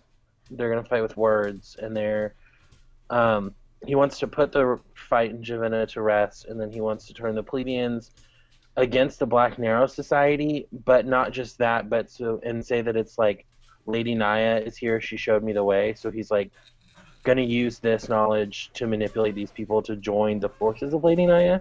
Yeah. And then he said we can get people here quicker than Antonio could manage. We haven't met any Antonio yet, no, right? that was just little character stuff. Okay. And then so he's been meeting with the Ryoth, and he is trying to use the Ryoth forces to kill both the Emperor and the Shah, but he's just doing that to spread their armies wide enough so they can pick off the followers of Naya can pick them off. That kind of seems like the gist, yeah. Okay. And then there are already people. What does this girl look like? Because that's what I don't have yet. Yeah, she's like very early 30s, dark black hair, sort of the very, very light tan complexion that a lot of people from Hallandor have. She looks Italian. And she's like 5'4", stout. She's very pretty. Do I recognize any? Like, could I put like these features to a person? Because everyone's here is noble, so I mean, Make there has to be some notability to all of them, correct? Yeah, make a history check, and it's gonna have to be really high. Okay. Hold on, sorry. I think I still have my advantage on. I do. All right, let me turn that off. History. Well, oh, nope.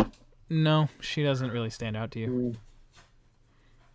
In fact, like, she looks kind of similar to a lot of the women who are at the party.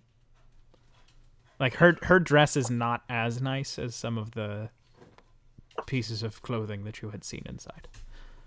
Okay. Oh, I do have the spell. I didn't think I did.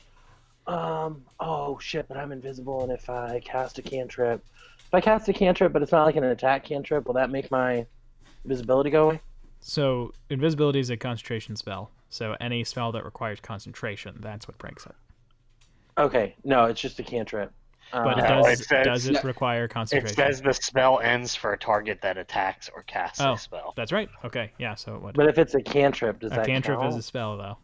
Yeah, it counts as casting a spell. What are you casting? I was going to cast message back to you to ask a question. Message would count, yeah. You know what else you can do? Just yell it? Just block? Nope. Well, I don't want to... Just scooch like you did before. Well, it's... Your 22 would still count. Your 32 would still count, I think, because it was the 32. Well, I don't want to leave her side because I'm going to go... Okay. I'm going to walk over. So, The wind. Well, it doesn't make sense if I... Shit. I got evidence. Should I nab it? What? What evidence did you get? Well, it's less of a thing, more of a person. Which I guess is still a thing, but... Not necessarily a bad idea to nab that. But how did we get it out? Really quickly, Althea, Marcus, how long does it take for Hemlock to activate? Ooh! it takes exactly this amount of time that I just said. So I'm assuming this is Sounds like exactly the amount of time we need. this is open area, right? Yeah, I think so. Pip stays with me. Should I have Pip go get big and then we can pick her up and just like yeet her out of here? It says Hemlock begins showing as says early as 3 30 hours. minutes. 30 minutes. But then just the symptoms start like 30 minutes after ingesting. I don't know if we have that 30 long. minutes. Eating yeah. a small leaf of this plant will kill an adult within 3 hours, is what I see. Ooh, Ben, how long does it take for this fantasy weed to put you to sleep? Also, don't type in Hemlock time to kill because it just brings up information about an Apex Legends character.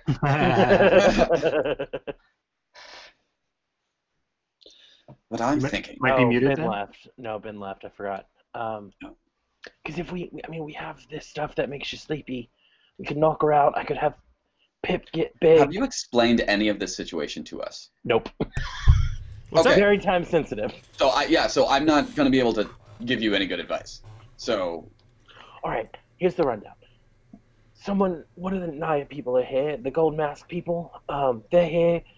They're working with somebody on the inside of the Order. They're trying to get this person to tell all of the lower class people about what's going on so they can say, hey, join Naya, and Naya's actually orchestrating this war that's happening with the Rayoth.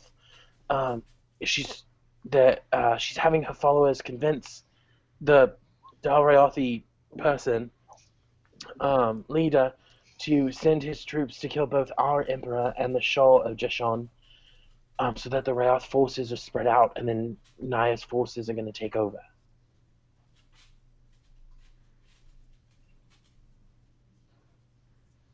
interesting. All right, this is a time-sensitive thing. Yes. No No, pauses. no, very interesting. It's only time sensitive as long as Ben is out of the room. Oh, I'm back. Oh. Oh. Well, I'm saying time-sensitive because I don't want this lady to leave, so I'm like continuously looking over my shoulder to. Is she still there? She's taking her sweet time. Oh shit! I have an idea. She's on the move. She's on There's the a move. door over here that seems to go back to the party. She's on the move. Should I grab her? Should I? She stops and Should I- smells some flowers. Yeah, Hold do on, it. hold on, Just- hold on. Just Guys, go. guys, Just go. Let's get her. Let's just grab her. Yes. I have an idea. I'm going. Yeah, grab her. Okay. I'm gonna. Stealth I'm gonna. check, Marcus? Yes, thank you. Oh shit. 19. I'm gonna cut her off. I'm gonna block the door. Invisibly. Yeah, I'll put the door down. Stealth check. 1 second. Should I just tackle her? I'm gonna send Pip up to go get big. 28 stealth. But I'm having Pip be sneaky about it. And she bumps right into you. And I'm gonna Chaos Bolt 3rd level. Okay. So you have disadvantage on the attack. Oh shit, that's right. Well, but she didn't No. expect it, so it's just a It's straight just roll. a I straight think. roll. Okay. Oh god. Oh god, we're. So it's a +8 to hit. This won't be the damage because I'm rolling it at a 3rd level, but this is only going to roll it at a 1st, I think. Natural 20. All right. Damn. Okay. So if I do it, okay, hold on. I'm sorry. I don't know how much damage it does at a third level. It's gonna be awesome when you just kill this person instead of. Oh, it's like non-lethal. Non-lethal chaos. I'm just wanting to knock her out. Well, what's more chaotic than having an attack at someone that absolutely destroys every vital organ that they have but doesn't kill it? Okay. It should just be called Cancer Bolt. Yeah. She's What do gonna you die. have Look, she's not gonna die now. We'll put it that way. We'll give her a time frame, but I mean, it's never most gonna be most accurate. non-lethal damage in D&D is basically just like, hey, listen, you're gonna die in 2 years. So I roll. On a hit, the target takes 2d8 plus 1d6, but when you cast it above, you cast it at second level, so it's 3d6s plus the 2d8s. And the 2d8s are, the first one will determine if it's damage type. So it's a 3, so it's going to be fire damage. So it's 9 plus 3d6s. You know non-lethal fire damage, Ben, right? I mean, I guess like it is like its inner lungs. Let's say that. It's just burning the oxygen out of her lungs. Yeah, where for now. fire can't get you. Your lungs. I mean, I'm trying to conceptualize it, and I think what it is basically a little bolt of orange energy passes through her body and just burns up all the oxygen in her lungs. Yeah. And I'm just wanting to knock her out. 22 points of fire damage. I mean, it's a fantasy world. We can Looney Tunes, and she just turns into a roasted 22 points, chicken. but it's not. And then if she's still not down, I'm gonna reach out. I'm gonna. and Connor, it's critical. Yeah. Oh shit! So it's 44 points. Oh no. We're getting a lot of feedback, Nathan. She falls to the ground unconscious as all of the oxygen that was in her body slips out. Is burnt out, snuffed out, actually. She doesn't even, like, have a final exhale or inhale. She just falls back unconscious, onto the ground. Okay, I'm Wait, not let's grab casting her and hold pull her person. into a bush. Alright. Sorry, she bumped into Akka me. runs up and drop kicks her in the head. Alright, yeah, you kill her. I'm just kidding. No, he does non-lethal damage. He just Yeah. puts her to sleep harder. Yeah, right. Let's Alright. grab her and pull her into one of these. Is Pip Oh, shit, back sorry. yet? Pip is not back. Oh shit. Hold on, everyone. Listen. I have a plan. All right. I'm gonna pick her up and throw her inside of these plants. Yeah. Yes, that's a great Plot number twist. one They're move to make. carnivorous plants, and it immediately eats her. Oh my god. Yeah, but I it drop non-lethally kick her eats it. plants. Yeah. So I have a little bit of a plan that you might want to listen in on. And I would love feedback. So they're trying to pit all of these groups against each other so that they can regain power. Is that not correct? Yes. Well, why not use their own tricks against them? I take her mask off. What does she look like? Yeah, she's Just- a That lady. pretty Oh, she woman looks Italian. in her early 30s, looks very Italian. Real hey mambo. That's her. That's what I would describe. No, All right, she's very, very pretty. Like she has a very elegant placing on her. Yeah, okay. Marahim, looking at her, you recognize that she is actually not a patrician. She is actually the daughter of the wealthiest merchant in Hallandor, of the equestrian class. The class of basically wealthy landed plebeians who created their own name for themselves and now have a lot of power. And so I with a 27 know like exactly who she is, like her name and everything? Yeah. Yeah. So I'm going to convey that information to Althea. Would I recognize her name, since that's kind of the class of people that used to be involved in the gambling rings that I fought in? Yeah. Okay.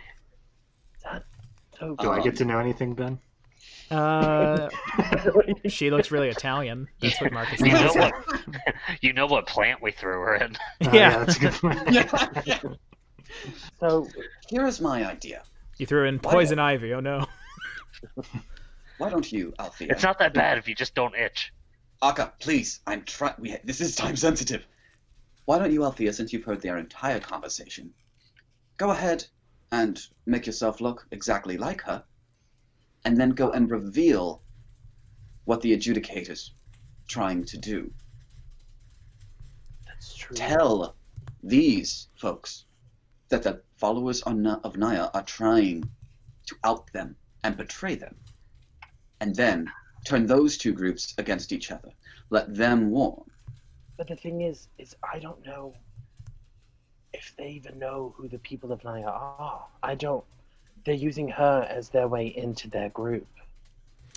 So you do remember that in Adelaide's letter to her lover, she mentioned that she mentioned their two organizations.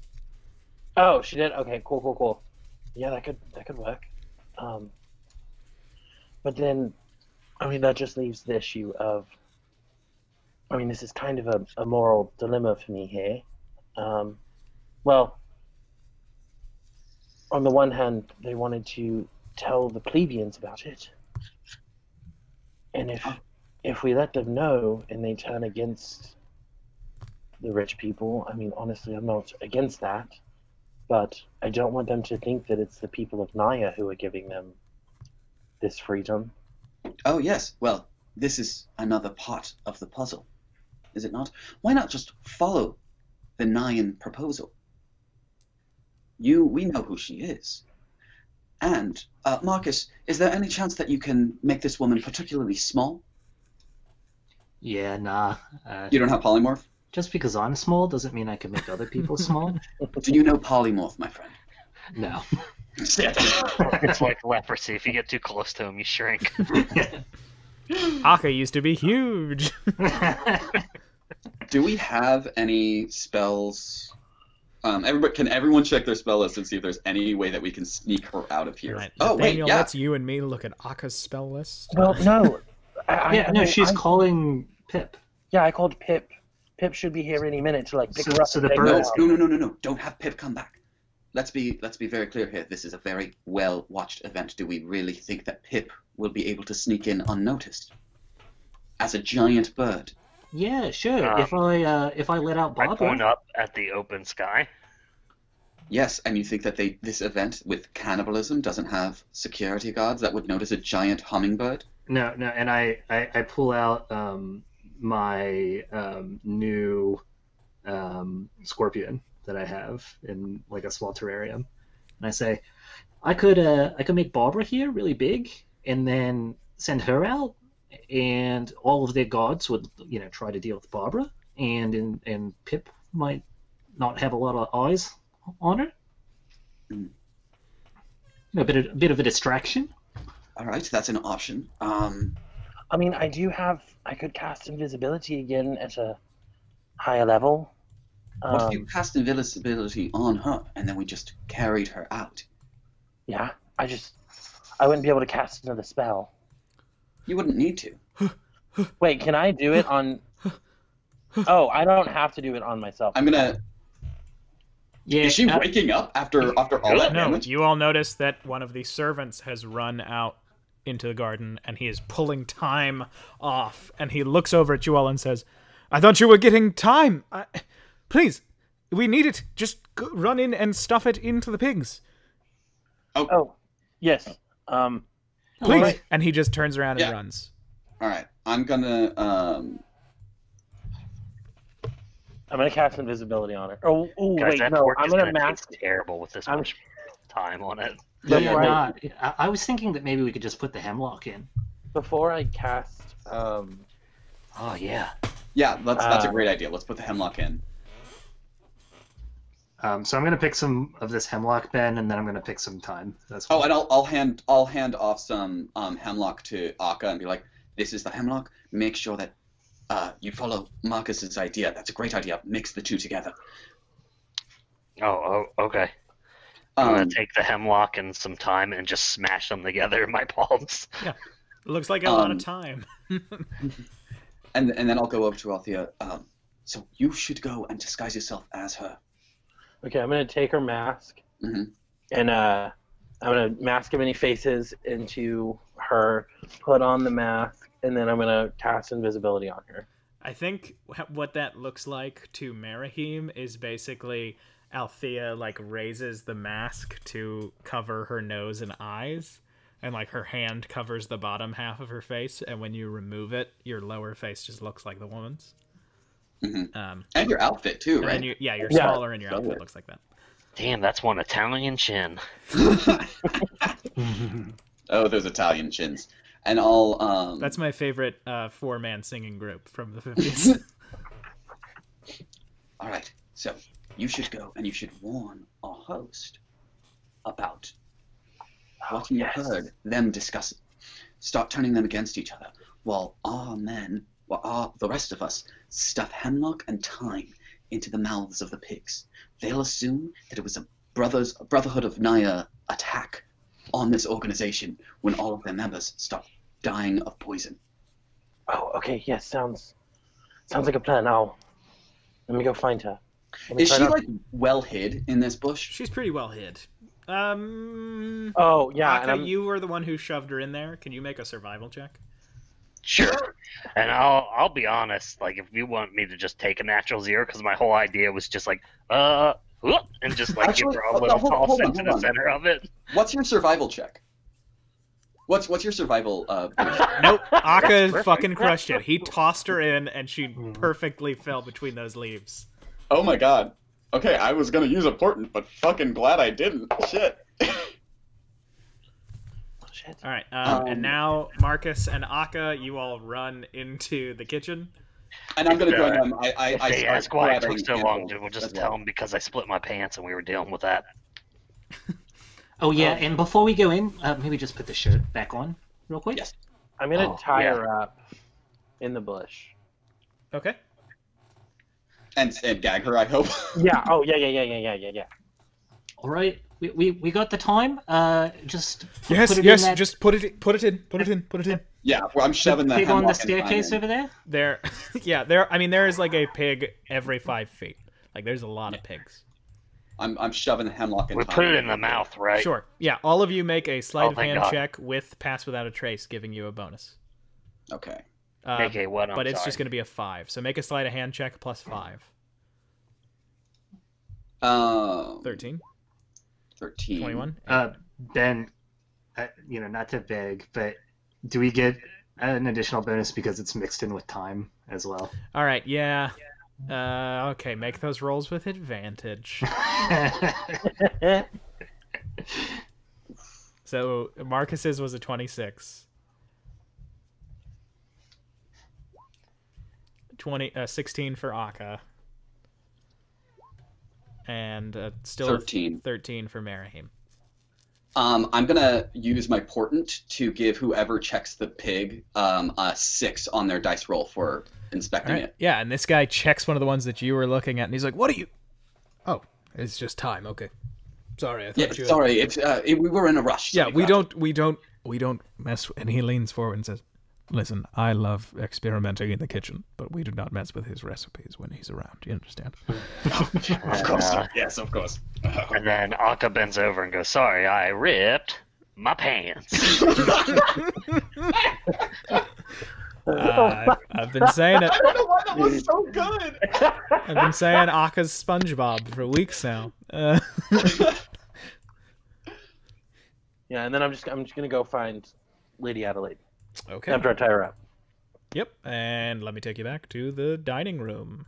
Only Althea's in here, and Althea, you look like Olivier Sanialis. Olivier Sanialis. Olivier. Wait, she's already there. You jog down to Lady Adelaide. Can you all not... Don't do map humor, please. It's the lowest form of D&D humor. Oscar Wilde once said, "Roll 20 map humor is the lowest form of comedy." But Althea, you do see Lady Adelaide, and she is chowing down on like an arm. Oh God. I woke up to It just looks like an arm. Yeah, it's just like a human arm. They're not It's even not fucking even- Hannibaling it. That's fucked up. Yeah, like they can't like put it in a nice like pulled pork sandwich or something. Like they have to like bone in it. Like, come I mean, on. it looks like Yeah, it was the whole appeal of it is that it looks like an arm. yeah, for it's them, like right? barbecued. Ah. That's me, not Althea. Althea has a solid stomach. But you see her; she's just chowing down, talking Yeah, to no. all these people about like proposed taxes. I'm gonna walk up to her and say, Lady Adelaide, may I speak with you for a moment? Oh, of course, Olivier. It's a kind of and I can't think of the right word right now. Privilege, not privileged. What is it? I need to talk to you in silence. Sensitive. Sensitive, yes. Private? Yes, that's one. It's a sensitive. Yes, of course. Conversation. Let's go over where they're treating one of the corpses.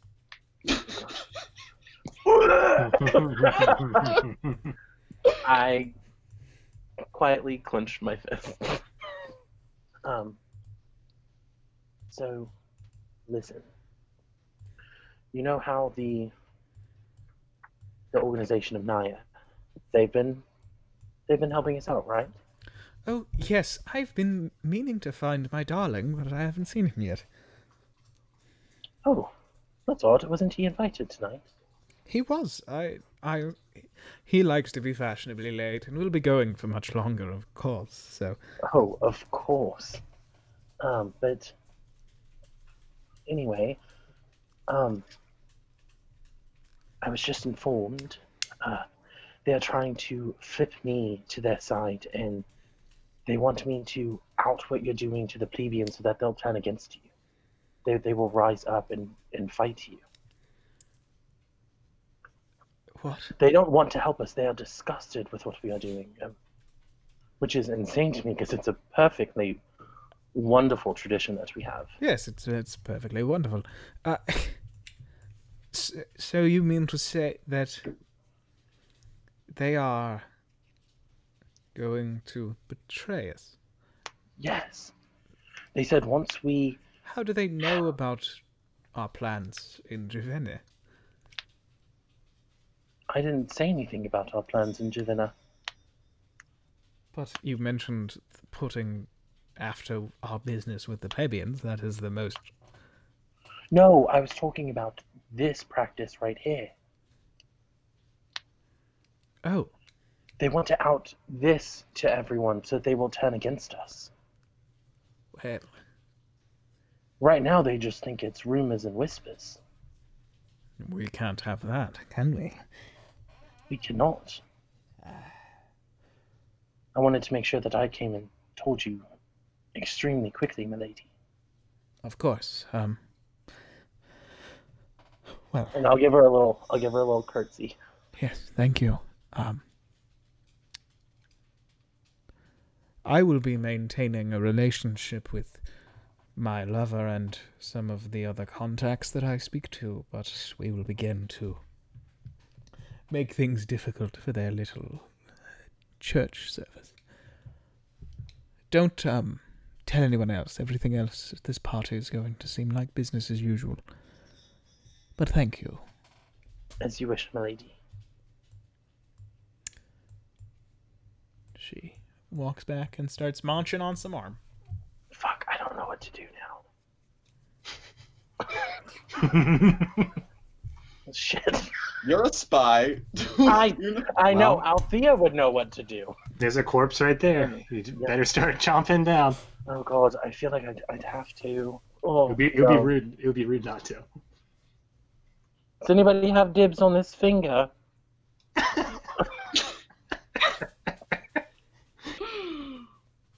No. Or, oh, great. I only want a little snack. I already ate a whole calf earlier. Just gonna pick up the finger and gnaw on it a little bit. Okay. Oh, he's actually doing it. Make a constitution check. Oh no. No. Is it like a saving throw?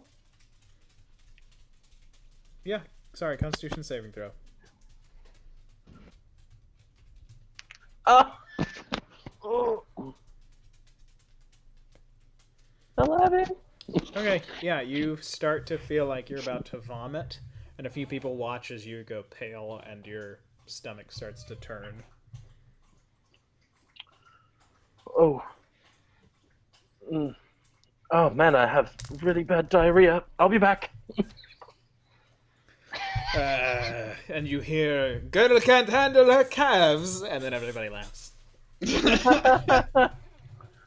a good one. Gonna run to the bathroom and flush the finger down the toilet. Okay, yeah, you go and you do that, and you're in the bathroom. Then I'm gonna. Oh, I can't, because then she'd go invisible again. Or she'd be Oh, if I cast. You didn't make that girl invisible. Yeah, I did. No, you never said you cast invisibility. No. Yeah, I did. I said I'm gonna mask him any face, and I'm gonna cast invisibility on her. And then clarified, I tie her up after I make her invisible. Oh, Yeah. I didn't hear the invisible. Okay. Shit. Well, you could just stay looking like this girl. Great. Wait, can I actively drop it? I still look like Althea. Yeah, you can drop Right. mask on any faces, yeah. But would that make her go visible in the bush again? No, that's not casting a spell. That's dropping a spell, yeah. Okay, then. Keep in mind, you did just run to the bathroom saying that you have diarrhea. I mean, that in and of itself is a good excuse to leave the party. Oh, that's true. But I don't know where you guys are. Well, you do know where Akka is because he's going through this bin looking for a pair of pants, and he's trying to put on a halfling pants, and like, no, that's not gonna work. No, yeah. Can we have an aside after we've done the pigs thing to figure out what we think we should do next? Yeah, you all meet up back in the bathroom. So, what do we think we should do next? How did it go, Alf? Oh, do we see Althea? Yeah, I guess. Althea walks in and drops the disguise. For a moment, you're like, shit, it's Olivier Sneelus. And then Well, she if drops they're it. in here, I don't need to change into someone else to try and, like, walk away to find them. Because that's the only reason why I was doing it, because I didn't want to start walking around the party looking for servants. Okay, yeah, gotcha. Mhm. Well, I'm going to change back into my fancy robes at this point. Sure. Oh. Yeah, And I'm well, just and I'll turn to everybody else and say, let's all get back into our fancier robes, and then, if anybody asks, we were doing it. well, I'm just wondering if maybe we should stay dressed as servants, because it seems like all the fancy people are kind of in here, but if we're servants, we could go back into the mansion and do servant things in the mansion. But how would we leave? The people would probably stop us from leaving.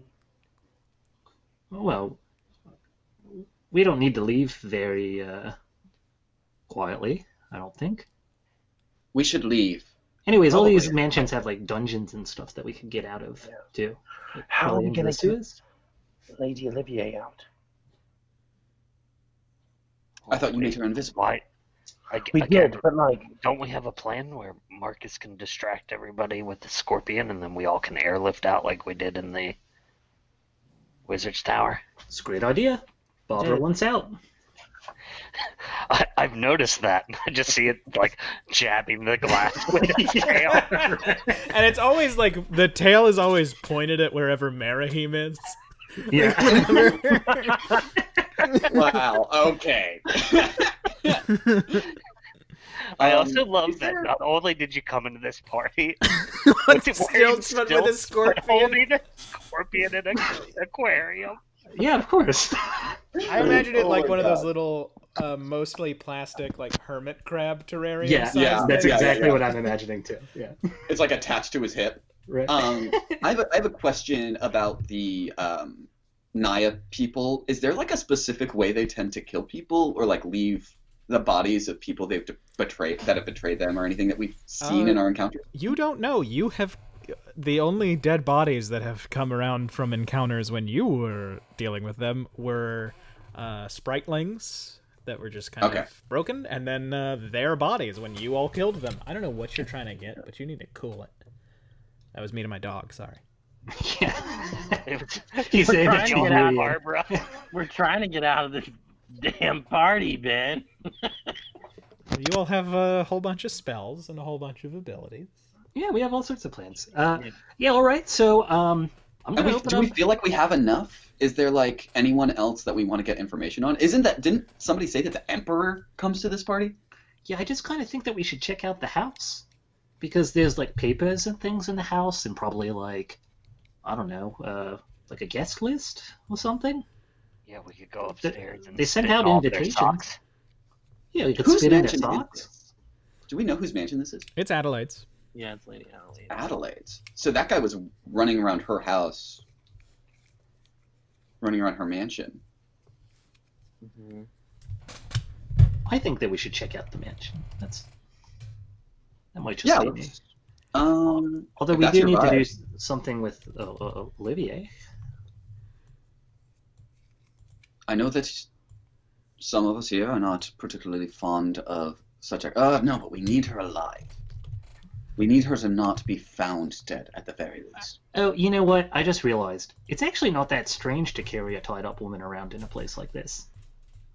That's a very fair point. Yeah, but Oh, we just need to get one of those velvet Velvet collars. collars. yeah, but I think they all know who she is. Are there any velvet collars in this hamper? There are not. But all the people here know who Lady Adelaide are, or who Lady Olivier is. Yeah, but not if we change the mask, too. That's true. She's also invisible, though, so we would. Alright, step 1, we get a velvet collar. Step 2, we put it on not Lady Adelaide. I have an Olivia. idea on how to get a velvet collar. What's step 3? Step 3, we go into the mansion and then get like a guest list or some other, incriminating hard evidence. And then step 4, we leave. Yeah? I have an idea on how to get the collar. Well, I don't know why we need any physical evidence. We know that our general captain guy is fond of interrogation. Well, one thing that we do want is physical evidence of the people involved in this organization. Yeah, well, I just kind of wanted it for personal reasons, actually. All right. Well, here's my idea. Why don't I go out there, grab one of those velvet, one of the prostitutes, let's call it what it is, bring them back here, tell them that I want to wear their collar, and give them 100 gold, and there we go. We have a collar. Yeah, I think that makes sense. Old hat at getting prostitutes, are we, Uncle Merihim? Oh, I could possibly keep up minor illusion as we walk through. Wait, how long does minor illusion last? I don't think super long. It's a minute. I could just keep casting it. And... Wait, hold Oh, on. wait. It seems pretty wait. trivial to get one of these, out of character. Yeah. It seems pretty trivial to get Yeah, one of I don't these, even think colors. I would not even roleplay the travel to get it. I would just want Merihim Yeah. to go. Yeah, I kind of think it would just be funny if Mary Yeah, Bean is. I agree, yeah. Yeah, so I I'm okay to just do want, this. wait, I want him to play out walking through the dining table area, just be like, just off to go have some sex. Don't And then mind come me, back with the everyone. prostitute and be like, found my sex. Don't mind me, everyone. I'm just going to get pegged. Yeah, I was already walking out the door, actually. Yeah, okay. So Okay, Merihim sure. walks into the party, and you got the pick of a whole lot of prostitutes. I'm gonna find. Wrong one. Yeah, I'm gonna find a strong one, Okay. and I'm You- gonna be like, Walk up to him. I walk up to him and I say, "You, come with me," Oh, all right. And he starts following you. and I lead him back to the bathroom. Yeah, and when you walk back, a few of the nobles are kind of like, oh, and like wink at you. What do you want, boys? He has a nice penis, and lead him back to the bathroom. I have a question that I'm going to ask off stream about Merihim. Yes, he likes to be called Uncle during.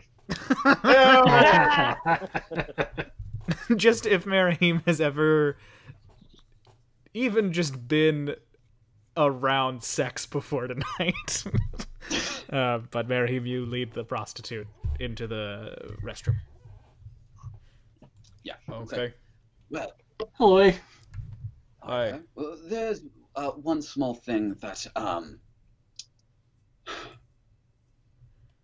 I'll just be blunt with you. I want your collar. For us. Oh, we're not supposed to take them off. Yes, but I want it. And what are you if not an object for us? Make a persuasion check. Or you know what? Make an intimidation check.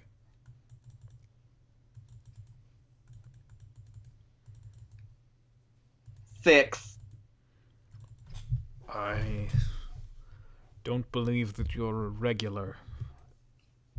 I still look like Olivier, right? Yep.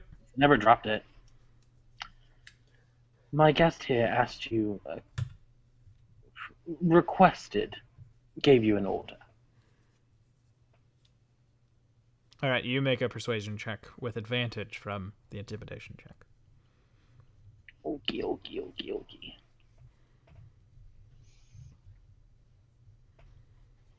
Oh, persuasion. Almost did intimidation. He's just like looking down to the floor.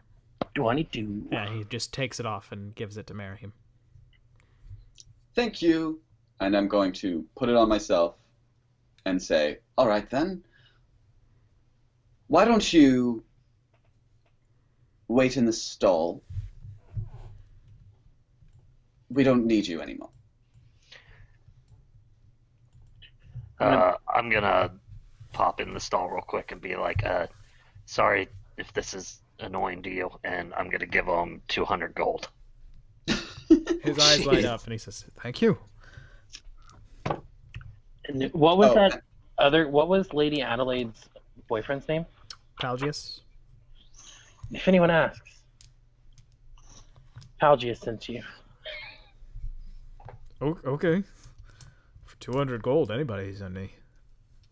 I'm gonna grab a servant's uniform and drop it at his feet and say, now put that on, bad boy. You know, just in case someone asks. All right. Yeah, just in case someone's like, why aren't you wearing your collar? Then you can be like, oh, I'm just Yeah. in the bathroom. Yeah, I just I'm don't a want to get hurt. It's bad like, we're just trying to have fun. We're not trying to like let you get hurt or anything. Like, this is a weird party. We get it. Don't worry about it. It's fun, but it's like, wow, there's so many bodies. He looks much more intimidated by you now. He puts on the uniform. Just making him sit in a corner. How is that the weirdest thing that's happened to this guy in this place? A demon man called me a bad boy. All right, yeah, I'm gonna take the collar off because I do not want to be grabbed for sex and put it in my pocket. By the way, even if he did answer them truthfully, what is he going to say? The one-armed man did it? I'm gonna give her. The prostitutes have masks too, right? Sorry? Yeah, you Yes. said that Yes, they they did earlier. Yeah, perfect. Okay, just wanted to double check. No, that was just me trying to... I did not hear the beginning of that sentence. Oh, no worries. I'm gonna give her my original mask, Okay. Smart. And I'll but put I'm the still collar gonna on. look like her. But should I drop the invisibility on her? I feel like I would have to for us to find her in the bush. Yeah, I don't think there's an issue of dropping it now. Also, you could put on her mask, so you don't need to... Oh, I already have it on, yeah. Oh, yeah, okay, great. In all fairness, though, hold on. Invisibility does last an hour. It's a concentration spell that lasts an hour. Mm-hmm. Yeah, but that way we're not worrying about another concentration spell that we have to keep up. Like, one of us is still going to be walking around like... Can we take these prostitutes out of this building, though? Who knows? We can do whatever we want. For 200 gold, you can do a lot with a prostitute. Fucking A. One of the guards has walked into the garden. Oh no. Such a lovely night. Hey, what's this? Hello. What's going on? Yeah, we're just having a whole sex orgy here in the garden. Is this place not allowed? No, it's allowed. I'm sorry. Yeah, I did not mean to engage with you, fine guests. Did you want to join us? Make a persuasion check, Marcus. Oh, Marcus. No, that's not what I wanted. I'm on duty. And he walks into the kitchen. What if I put on stilts? I'd be more interested, but not right now. Can Barbara play? Yeah. And I'm gonna run up to the guard and just be like, "Excuse me, sir. I just wanted to ask because I thought that the mansion, the manor was off limits. But I think I saw someone going in there earlier, and I just wanted to make sure that was the case." Specific guests are allowed inside. Oh, of course. Yes, I should have assumed. There Just are wanted to make more sure guards nobody was inside, in so the don't area. think that just because I'm leaving means that you all are permitted to enter. Oh, no worries. We understand. Have a lovely day. Enjoy the party. Oh, while you're here, which one of us do you think does most of the penetrating? Yeah, if you just had to take a guess, you can say Althea. You're I just think we all settling think it's a bet Althea. between all of us. No, he just turns and walks into the kitchen. Althea's definitely a pegger. Yes, definitely. Where do you think we got the stilts from? Oh my god. Oh my god. Oh my All right, and let's just skip ahead. You all sneak through the mansion and wind up in the office. Okay. The office theme plays. Akka looks into the camera. No, I mean Akka's Nope, Akka's Dwight. I rethought the personality that Akka has. He's Dwight. Oh no, he's Kevin. There we go. Oh my god. Definitely. Marahim is Stanley. I'll accept it. My chili is great. Marcus is actually Dwight. No, okay. Who's No, Althea? I don't know. Marcus is Creed 100%. You're in the office. Wait, who's Althea? Angela. No, Meredith. No, it's not them. She's Meredith. Althea's Jim. Meredith. You're in the office. She's the alcoholic. Great. You're also sexually promiscuous. You're in the office. Oh, that is true. Yeah, we're in the office. All right. Yeah, we're in the office. All right. There's a desk there. Probably has stuff for us to steal. I'm gonna start looking through the desk. Sure. And you pull out a list of invitees. And Oh my then there gosh, is a there's list of do not invite. Almost like this Awfully is like a convenient. child's sleepover. I'm gonna take both of those lists. Yeah, I'm gonna make an investigation check to see if there's anything particularly incriminating that we can find. Sure. And I'm just gonna start pulling all of the books off the shelves, like from the top, like and rock them out, like one at a time, just until this bookshelf. Ooh, I have reveal rolled the only that door. once. Good thing that I have luck. I'm gonna use my luck on this investigation check. 20. Okay. Big reversal. Yeah. And do you know what you find? You find a list of arms sales. Oh. Like right Is arm that and what left happened to arm, your or arm? like arms as in Those bastards! I knew it was You them! find a list of all of the weapons that they have sold to Dal Ryoth, the Spicer Coast, the Zolka Empire. Perfect.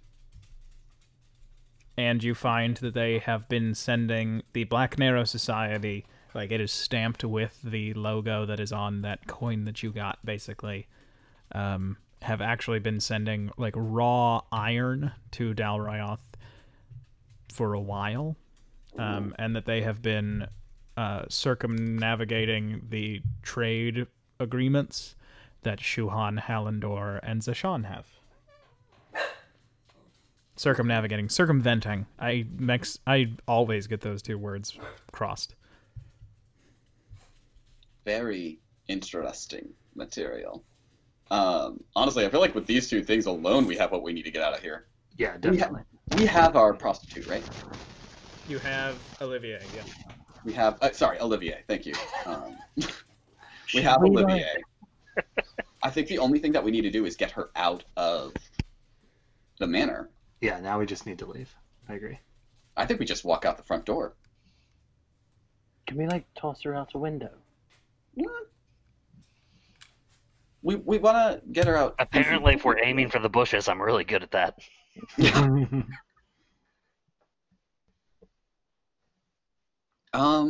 Yeah, is there a window here? Yeah, is there?